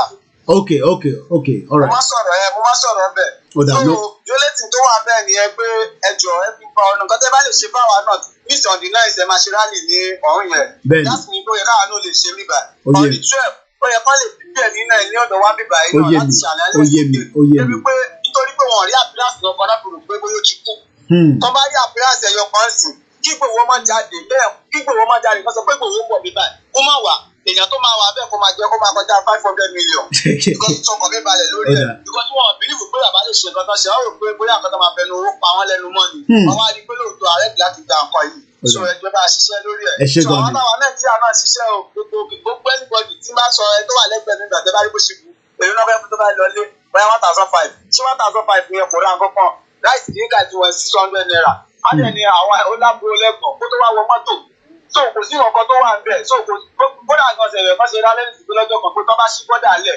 láàrin 3 days gbogbo ni ó ẹ tó wà ní Nàìjíríà pátá ló máa kó ní Nàìjíríà tó jẹ́ ọmọ Yorùbá tó bá fún wa lọ́pọ̀ títí pé ọya ẹ̀kan máa bọ̀ lọ́fẹ̀ẹ́ o láì lọ pa máa sanwó tíkẹ́ẹ̀tì lè rí simple person nínú ẹ̀ nílẹ̀ Yorùbá ń bíbá ẹ ṣé gan ni thank you so much ẹ ṣé gan ni thank you ẹ ṣé gan ni lẹ́ẹ̀kan sí mo máa kí bàbá wa tó pè tán bẹ́ẹ̀ ni ẹ yẹ ká má máa bo ẹnu àbùkù fún àwọn tó wà nílé. They are working hard even in the midst of the nonsense country. Ẹ wo Kuwait 4.2 million, Croatia 4 million, Moldova àwọn ìlú ìyá wa máa wá fáwọn ní directives. Can you imagine àwọn ìlú kélébé tó wà lọ́ndà European country yìí? New Zealand 4.8 million, Mongolia 3.2 million. Ẹ wo Gabon 2 million. Latvia, ẹ wo Iceland bó ṣe kéré tó. Ẹ wo Brunei, ta ló mọ ìlú tó ń pè ní Brunei, owó burúkú wà nílùú yẹn. King of Brunei, ó wà lára ibi tó ti mo ti derive nickname mi, Brunei. Montenegro 600, àwọn èèyàn tẹ̀ pé 1 million. So kí la wá ń bẹ̀rù fún? So mo kí gbogbo ọmọ Yorùbá lẹ́ẹ̀kan sí kò ní sú wa, kò dẹ̀ ní rẹ̀ wá. A máa mú ètò yẹn wá sílẹ̀ so that èmi náà tún lọ build energy again láti broadcast ìtàlẹ́ yìí. Gbogbo ẹni tí ẹ bá ráyè wọlé, I'm sure we are back now. You will have more time to engage us. Òkúta ń pè Mr. Taiwo ń pè ẹjẹ́ ń sáré àlọ́ àwọn ọkọ̀ wọlé if he's still there quickly. Ó yá ẹgbọ́n sókè ní kíákíá ká tó máa parí ètò. Good morning, sir. Ẹ kúrọ̀lẹ́, ẹ káàárọ̀ lọ́dọ̀ yín. Àwa ni ẹ sà. Mo kàn bẹ́ẹ̀rẹ̀ pọ̀jù sí ìpèrè tó táìpù ní pé when you have us to stop calling God intervene. Nǹkan tó kàn dùn mí fáwọn èèyàn wa ni pé ignorant àwọn èèyàn pọ̀ gan-an. To the extent they are calling God for nothing that God even have no business with. You want to fight for freedom, you are calling God for your freedom. God will not intervene when your brain is not even work. You don't even understand what freedom is. God wants you to understand what freedom is. Why God cannot fight for Israelites by himself? Why God has to let Israelites fight for themselves? Don't let people keep asking stupid questions on the online. Ẹ̀gbọ́n ìwà para gọ̀dí.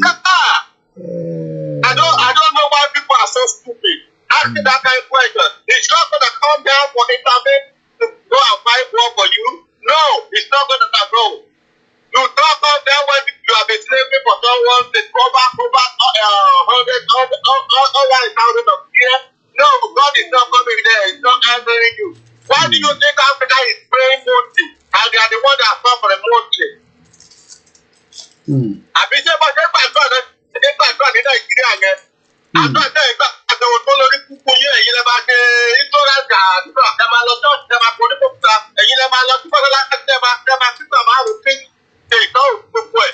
How many different people have you ever received from God? After serving all these God. Bọ́lá ẹ̀ tí ìjọba ṣe yẹ kan, God, tí ìjọba ṣe yẹ kan. Instead of you take your personal care, ẹ máa follow the responsibility tí òkun Ọlọ́run. God have many responsibilities to face. Nothing about you. Not even about you. He have many responsibilities. People are killing people every day and night. Do you think God don't want to face them? So how do you think God gonna come to you and come and fight war with you? Come and tell you that this is what we're gonna do. Do you want God to intervene you? No, man. So, ẹ ṣe gan ni bàbá mi. Àwọn èèyàn ló máa mú yàn bínú lórí ètò. Kúlọ̀ pọ̀ nínú gbogbo ìṣirò ọ̀nà tó ẹsẹ̀ nìyẹn táìpù kalẹ̀ when you ask us to stop God intervene. The one aspect of you bring peace. Stupid ass people.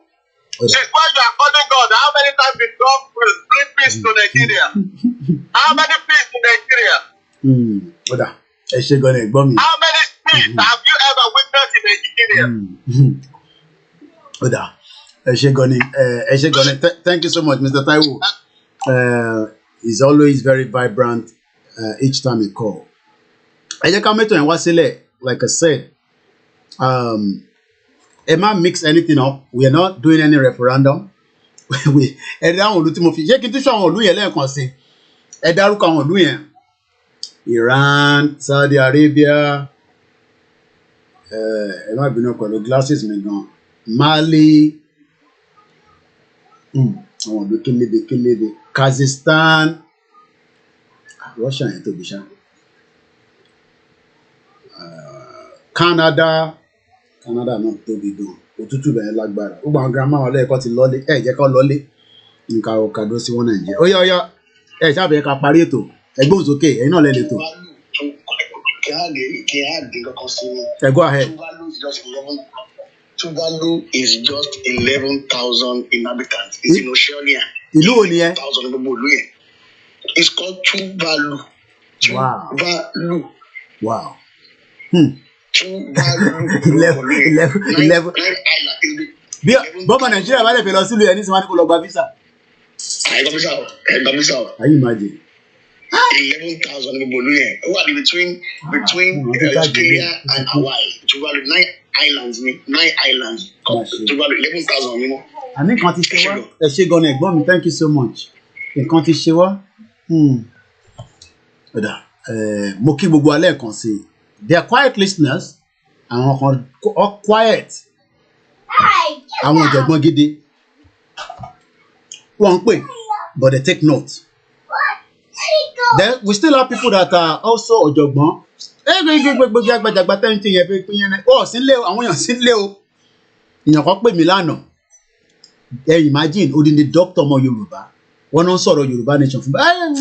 Yoruba Nation. Can you imagine? On save life, àbí? Wọ́n náà on save life nílùú táwọn wà.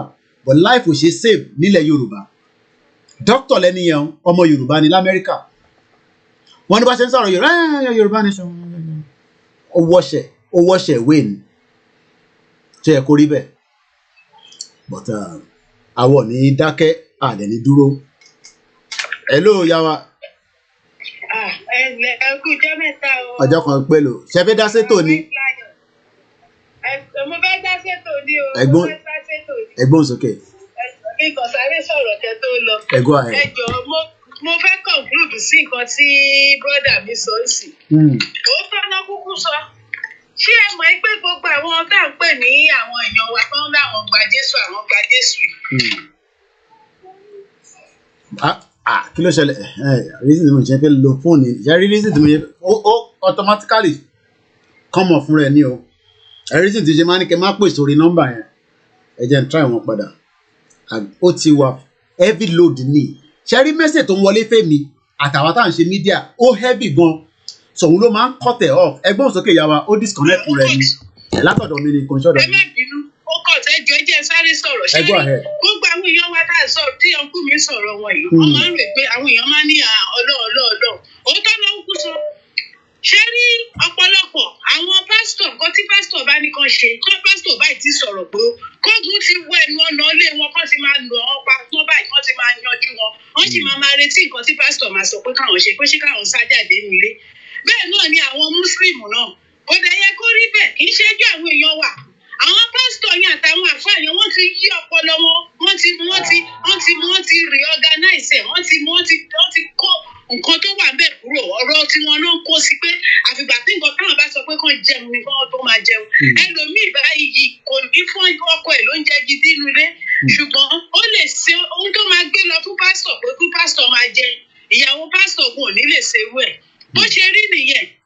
Nǹkan tó ń ṣẹlẹ̀ nìyẹn àfikún náà kó jọ kó ṣàánú àwọn èèyàn wa gbogbo wọn náà ń retí kí pásítọ̀ sọ̀rọ̀ pé Yorùbá Nation káwọn jọ àbí káwọn má jọ yìí ẹ̀rí bàbá Adébóyè tó ní pé àwọn òṣù ọ̀pọ̀lọpọ̀ sọ fún ọ̀pọ̀ election bọ̀ pẹ̀lú ẹ̀ náà nǹkan tó tún ti sọ fún táwọn èèyàn wọn tún sì ń retí ni pé ó dìgbà tí bàbá bá fi gbogbo ẹnu sọ̀rọ̀ tán pé ó yá o ẹ jẹ́ ká join Yorùbá Nation ìlú yóò wọ́ọ̀kì mọ́ kíní kan pẹ̀lú gbogbo tí bàbá yẹn sọ ọgbọ́n ọmọ nǹkan tó ń ṣe torí bàbá sì wà nù politics ni ṣùgbọ́n a dúpẹ́ lọ́wọ́ Ọlọ́run ibi tó mọ̀ wá lọ wọ́n bá fẹ́ kán dúró sí Nàìjíríà wọ́n bá fẹ́ kán tẹ̀lé wa a dúpẹ́ ilé ìtọ́lọ́ ti ṣe ìyẹn bẹ́ẹ̀ Ọlọ́run púpọ̀ mo tún wá bẹ́ẹ̀ sọ nǹkan kan ẹjọ́ ẹ̀yìn èèyàn wa a mọ̀ pé a ti ṣí àkáǹtù a mọ̀ pé wọ́n máa introduce àkáǹtù central account sí wa Olúwa túbọ̀ máa bùkún wa à á ṣe nǹkan bá lè ṣe ṣùgbọ́n pẹ̀lú ẹ̀ lọ́jọ́ ẹ jẹ́ ká máa bá wa fi owó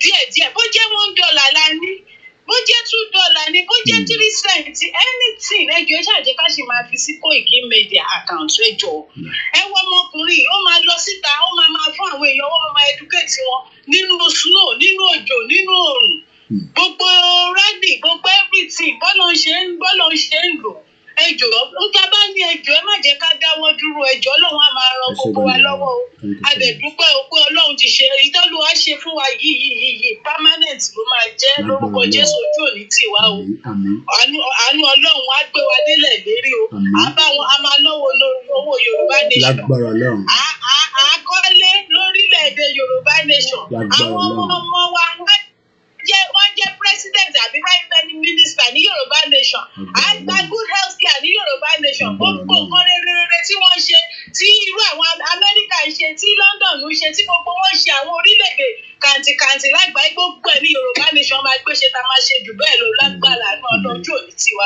òbúrú my brother thank you so much ẹ ṣé gan ni yàwá thank you so much ó dà o mo kí yàwá tó pè tán hello caller ẹ mute background. Hello Mr. It was on. Hello, Mr. Koiki. Ẹ go ahead, sir. Àwa ni sir. Ọjọ́ mẹ́ta. Ọjọ́ kan pẹ̀lú. Ọ̀rọ̀ tí ìyá yẹn sọ kẹrin ni ẹ̀yà ìkó tó sọ̀rọ̀ èmi fẹ́ dá sí. Ṣé rí ní Amẹ́ríkà ń bíbà ọmọ Yorùbá Yorùbá Nation a máa gbà ọtí máa ti wọlé sẹ́gbà tí máa ti bẹ̀rẹ̀ Yorùbá Nation. Ọmọ Yorùbá ó máa lẹ́nu ọmọ Yorùbá. Ọmọ Ìjẹ̀bú ó máa sọ fún yín pé òun ní trend Yorùbá burúkú Yorùbá Nation yìí wò lè fẹ́ gbà. So kì í ṣe gbogbo ọ̀hún pè wá ní ọmọ ọlọ́gbọ́n ọ̀kẹ́ tí gbogbo alágbọ́n but you blame wọn gbogbo àná kọ́ la máa bàbá gbà á tán ojú wọn máa clear. Ṣé rí ọ̀rọ̀ tí ìyá iṣẹ́ sọ tí Jésù bá dé sí Nàìjíríà ọmọ Nàìjíríà Yorùbá ò ní tẹ̀lé àwọn ọmọ Yorùbá pásítọ̀ náà máa tẹ̀lé ṣẹlẹ̀ àwọn pásítọ̀ yẹn wọ́n ti brainwash wọn èèyàn jí àárọ̀ kùtù ọ̀dúdú ayé ẹ̀ láàárọ̀ kùtù òun lọ sórí òkè nígbà tí ò ṣiṣẹ́ òun lọ gbàdúrà ẹjọ́ àdúrà wo náà ń gbà káàkiri ọjọ́ náà ti ń gbà á ṣáàdúrà wọn ti gbà ní. ṣé lè jí ní London kẹsàn pé orí òkè lẹ́ ń gbà lọ abẹ́fẹ́ jí lamẹ́ríkà sọ pé àmú lọ sórí òkè. àwọn pásítọ̀ yẹn náà máa sọ fún wọn lóòótọ́ pé àkáǹsì ẹ̀ ọjọ́ Yorùbá Nation ìbò mi ò mọrú brainwash part of brainwash àwọn èèyàn wa tó rí wọn ò pé tó ọ̀gbọ́n náà lè ka báìbù wọn fúnra wọn kan rí òótọ́ ọ̀rọ̀ nínú báìbù ẹ wo ẹ máa bẹ́tò lọ. ẹ ṣé gan ni àbáwá thank you so much lágbára Ọlọ́run ẹ ṣé gan ni tó èmi ọmọ yín náà mà ní èmi àbúrò yín it's not a lot that is there it is first come, first serve. Tó bá ti tán. I think it's about just 100 pieces. And I think the big ones is under 40 or 45. Can't remember. So as soon as it's done, it's done. Until another production that is going to come out, but I don't know how soon. But the most important thing is I want that image to show properly on the rally day, June 12th here in UK. So I want as many people to come out. As many people. Mo mọ̀ pé máa ní Koiki máa ṣú ẹ̀ lórí internet. Ẹ̀yin tẹ́ bá lè make it down. We understand some people love to, but for health reason, we understand that. And I hope to get them posted as quickly as possible. We've already got some few orders. I'm going to get them out. Like I said, all I just have to do is get the envelope. Come on, Tira, get the envelope, and then put them in. We're not going to send it with this code, so don't expect to send it with this. But Ijorali, Egbele, Ekofisino, and then my waiver. The big one is the one that we've made for Yoruba Nation. The one I showed you earlier. That one is the big one. Thank you so much. I've had a good rest for the 10 days I've been away. And I guess we're back again to do what we do best. Educate. Education. Yoruba will be a blessed land for every one of us. Not just KOIKIMEDIA. Every one of us. You will all look smooth. Our economy will be great. Stop that red call. I'm a full priority. It's a direct call from Nigeria. Hello. Hello. Ẹ bá mute background. Ẹ mute tẹ́ ń gbọ́ yẹn. Ẹ ti wọlé. Ẹ mute tẹ́ tún gbọ́ yẹn. Okay. Thank you. I want to talk to you. Professor, program. Ẹ̀yin náà lẹ ní ẹ̀yin lẹ tó ẹgbọ́n sókè sá. Orúkọ mi ni Babatunde Obidoyin. Ẹ káàbọ̀ sá. Ẹ ṣeun sá.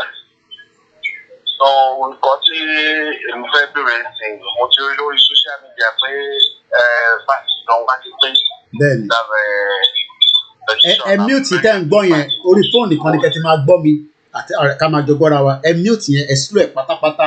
Ẹ lè máa wo picture so that kò ní máa feed padà wọnú broadcast yẹn tí ń bá mi sọ̀rọ̀ lórí fóònù. Yeah.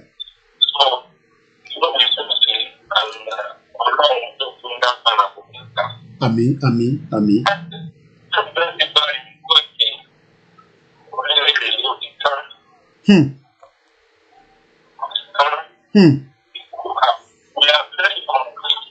Very hungry.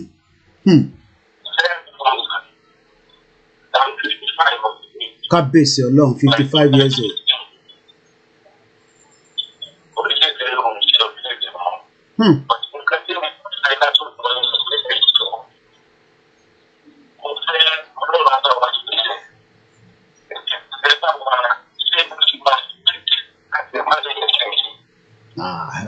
Election kẹ ẹ má ṣe tí bá ti mẹ́nu bẹ̀ election yẹn máa fire up ní election ẹ bẹ́ẹ̀ ká ra dé mọ́bẹ̀ election kẹ kàkẹ́ election wa nǹkan yà bàjẹ́ ni ọ̀dà.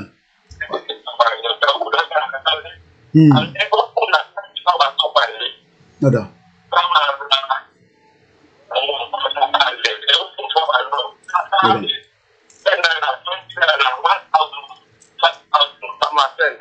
Ọ̀dà. Ẹ ó kùnà transfer àká wà lè àwọn tá a wà lè pọ̀. All right. At the same time mo tún wá wò pé wọ́n ní àwọn tá a wà lè máa ṣe kíní yẹn jù. Bẹ́ẹ̀ni. Mi ò ní parọ́ fún yín gbogbo àwọn old man mi. Mo ṣe more than 200. Àwọn tó ń wò wá jù yẹ Nàìjíríà ni tí bá lọ sórí backend ni tí bá fẹ́ wo statistics àwọn tó gbọ́ wa. Èmi bí mo ṣe dúró yìí petition tí mo sign is more than 200. Can you imagine? Because ó ti sún yín ni. Tó dáa kí irú ẹ̀yin dáàdi wa èèyàn kú wa ẹ̀yin tẹ́ ká máa look up to káwọn mìíràn máa look up to us ẹ̀yin gan nísìn ẹ̀yin náà tí wọ́n á wò pé kí ló ń ṣẹlẹ̀ everybody ti wá get stuck àti ẹ̀ máa sọ pé Nàìjíríà ṣiṣẹ́ àwọn kan ló ń ṣiṣẹ́ ó ń ṣiṣẹ́ fáwọn wo àwọn ló ń ṣiṣẹ́ fún kò ṣiṣẹ́ sẹ̀ it's not working. Nigeria is not working kò ṣiṣẹ́ kò ìkí Nigeria is not working anymore. Àwọn àpá àwọn èèyàn máa ń wà dísí pẹ̀lú tẹ́ máa lọ wo àwọn influencer yín lórí Instagram. You think that is Nigeria that is working because wọ́n ṣe birthday wọ́n ṣe afẹ́fẹ́ rífẹ́. Nigeria is dead, it's not working. Economic wise Nigeria is zero.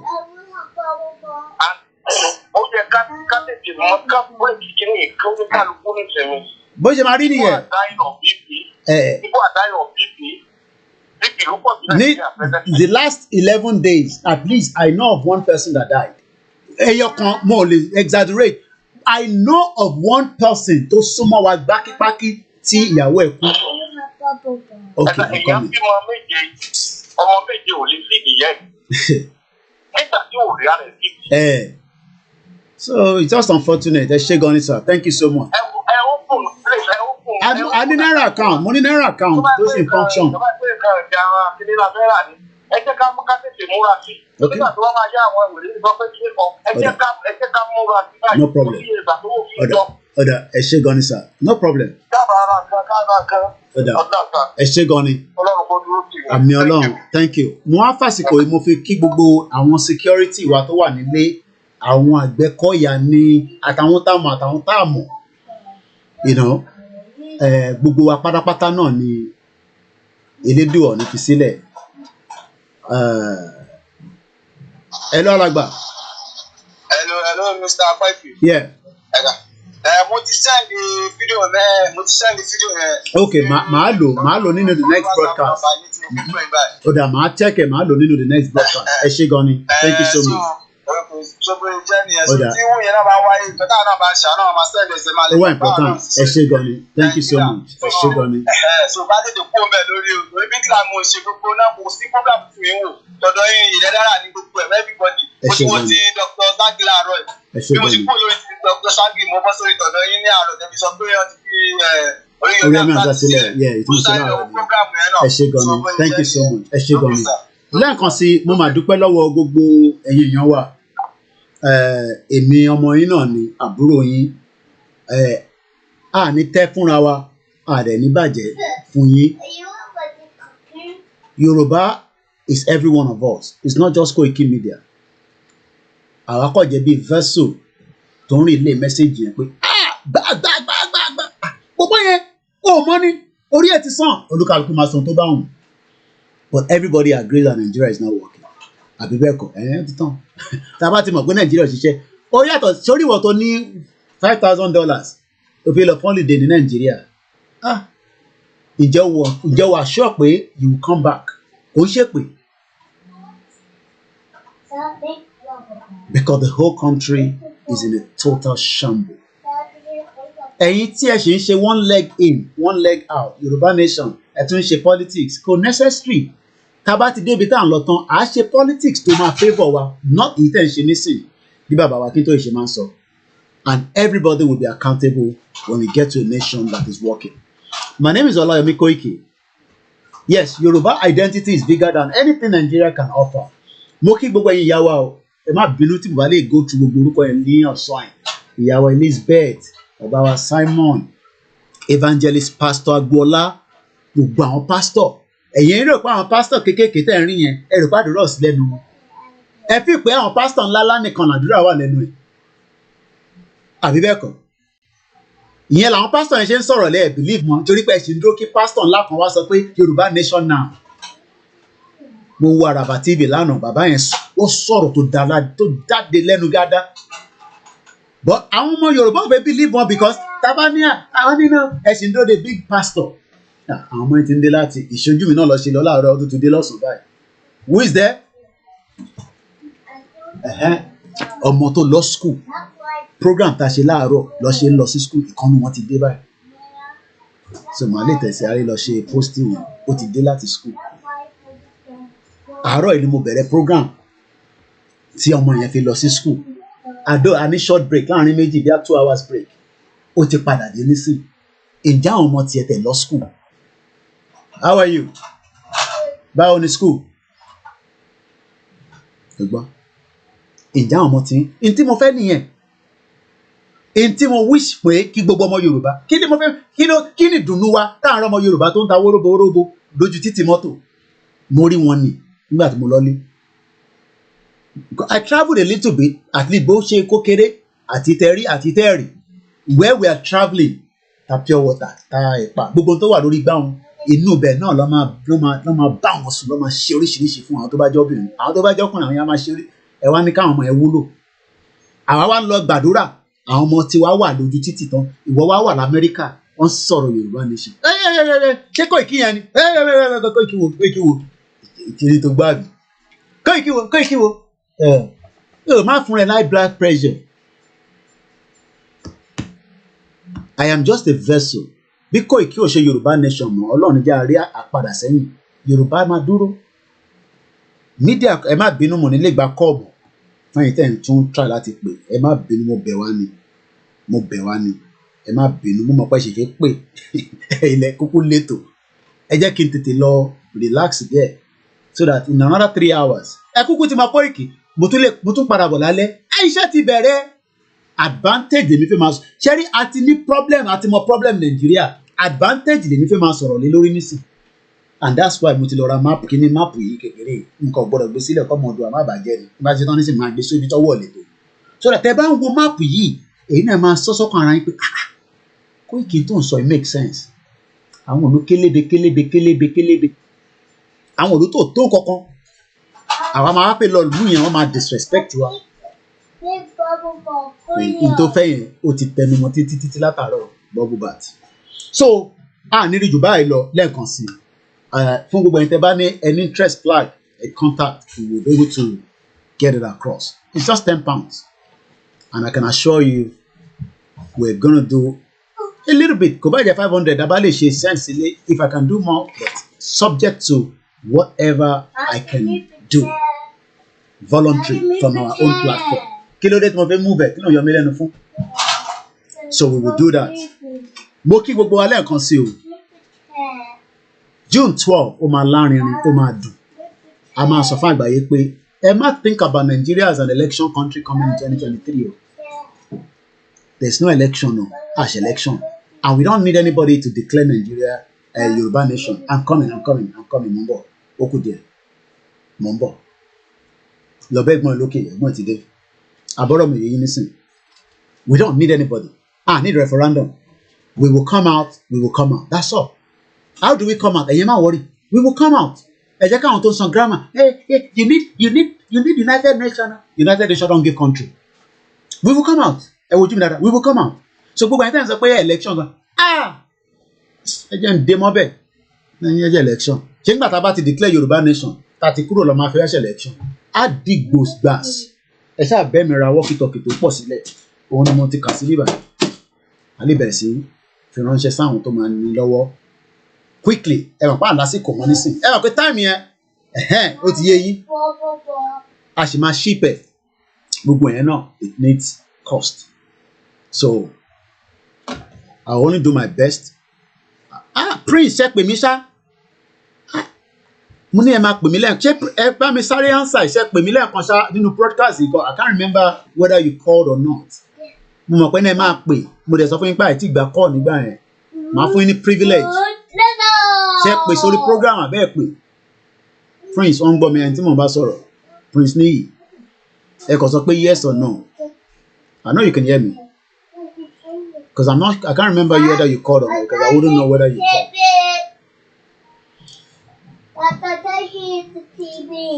A ti gbọ́ ọmọ Òdùà Yomi lẹ́nu. Prince ò dáhùn mọ́. Mo kí ẹ ń bẹ̀, Mr. Sunday Akínbọ̀dé. Mo kí gbogbo wa lẹ́ẹ̀kan sí o. Ọ̀dà Prince ò sọ̀rọ̀, so that means I believe that Prince already spoke to us. On that note, I will say have a very good afternoon from wherever you're watching. My name is OLAMILEKAN. Oòduà gbé wa kò ní gbé ọ̀dàlẹ̀. Ilẹ̀ ìlérí tá à ń fẹ́ àti débi tá à ń lọ. Kò ní jù bẹ́ẹ̀ lọ. Ṣé Prince ló ń pè ìbéwà tí ń ṣe Prince? Ṣé Prince ni? Ṣáyìn ni Prince? Èmi ni Abdullahi lórúkọ tèmi láti tó kó mi jí ń pè. Ọ̀dà tẹ̀lẹ́ndà. Ó yá ẹ gbóhùn sókè. Wọ́n fẹ́ dá sí ọ̀rọ̀. Àti parí ẹ̀tàn gan ni ó yẹ gbóhùn sókè. Kọ̀múnì láti lọ sà. Okay. Owó tó ń tẹ̀lé bẹ̀ ni pé àwọn tí wọ́n bá nílẹ̀ Yorùbá ò lè dádúró. Bẹ́ẹ̀ ni sà. Ọmọ àlè Yorùbá ni wọ́n. Ọ̀dà. Bọ́lá ọmọ àlè Yorùbá ni wọ́n. Mo ń gbọ́ yín. Èyí tí mo fẹ́ sọ fún yín ni pé kápúvà ni mo fẹ́ mọ̀. Ẹ ń gbọ́. Kí lẹ pé yìí? Capvel là ń pè ní. Capvel, yeah, mo mọ̀, yeah. Wọ́n tún 500,000 náà. Okay. Ó ti jẹ́ pé wọ́n gbégbé rọ̀rọ̀, wọ́n gbégbé àlàáfíà. Tó sí wàhálà. Kọ́rìtì wa gbogbo owó àkókò sí ohun tí ò sí. Tó sí wàhálà. Inú ẹwà ogún wa, kọ́rìtì wa. Kí ló dé táwa ò ní dá kílà kí ló dé tà fi lè dá kó? Ó yà mí lẹ́nu. Torí náà Ọlọ́run ọba yóò gbà fún wa. Inshallah. Bẹ́ẹ̀ ọ̀sán àwọn Mùsùlùmí. Ẹ ṣé gan ni bàbá mi. Mo kí gbogbo ẹni tẹ́ wà ní Togo, gbogbo African country. Nílùú pírẹ́sidẹ̀ntì ìlú Paul ní mo wà. Okay. Nílùú pírẹ́sidẹ̀ntì Togo. Ẹ ṣé gan ni bàbá wa. Thank you so much. Mo kí gbogbo ọmọ Yorùbá.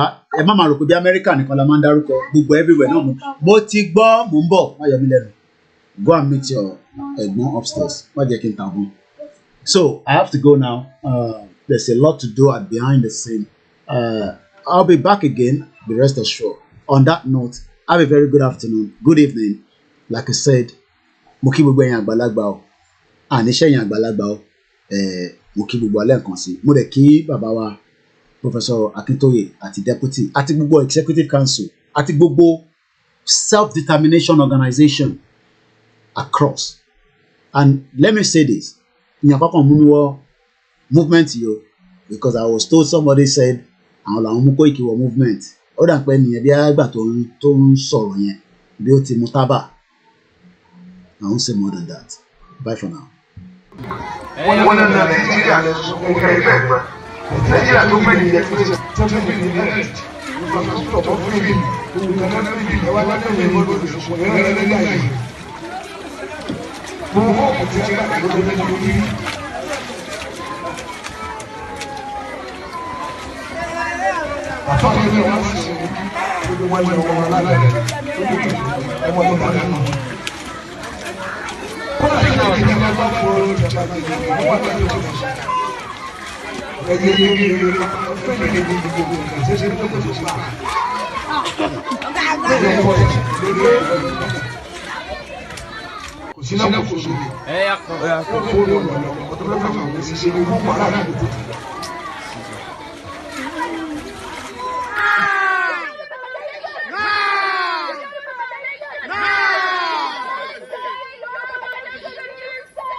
ìran ọmọ Yorùbá ọlọ́pọlọ pípé ọ̀mọ̀wé ń bẹ àgbẹ̀ ń bẹ iṣẹ́ ọnà ń bẹ kákó ni mọ́ra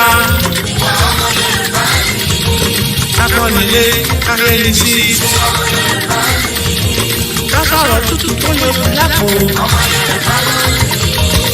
òwe ìbáwí òwe ìkìlọ̀ òwe ìwúrí lọ́rọ̀ bá sọnù.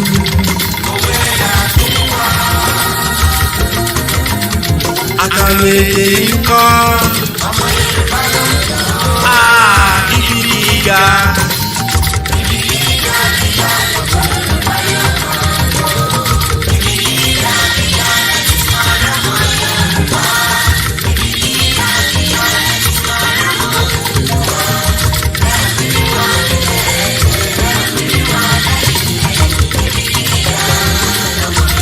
Adéwálé lè fún wa ibi gíga ọjọ́ ibi gíga oṣù.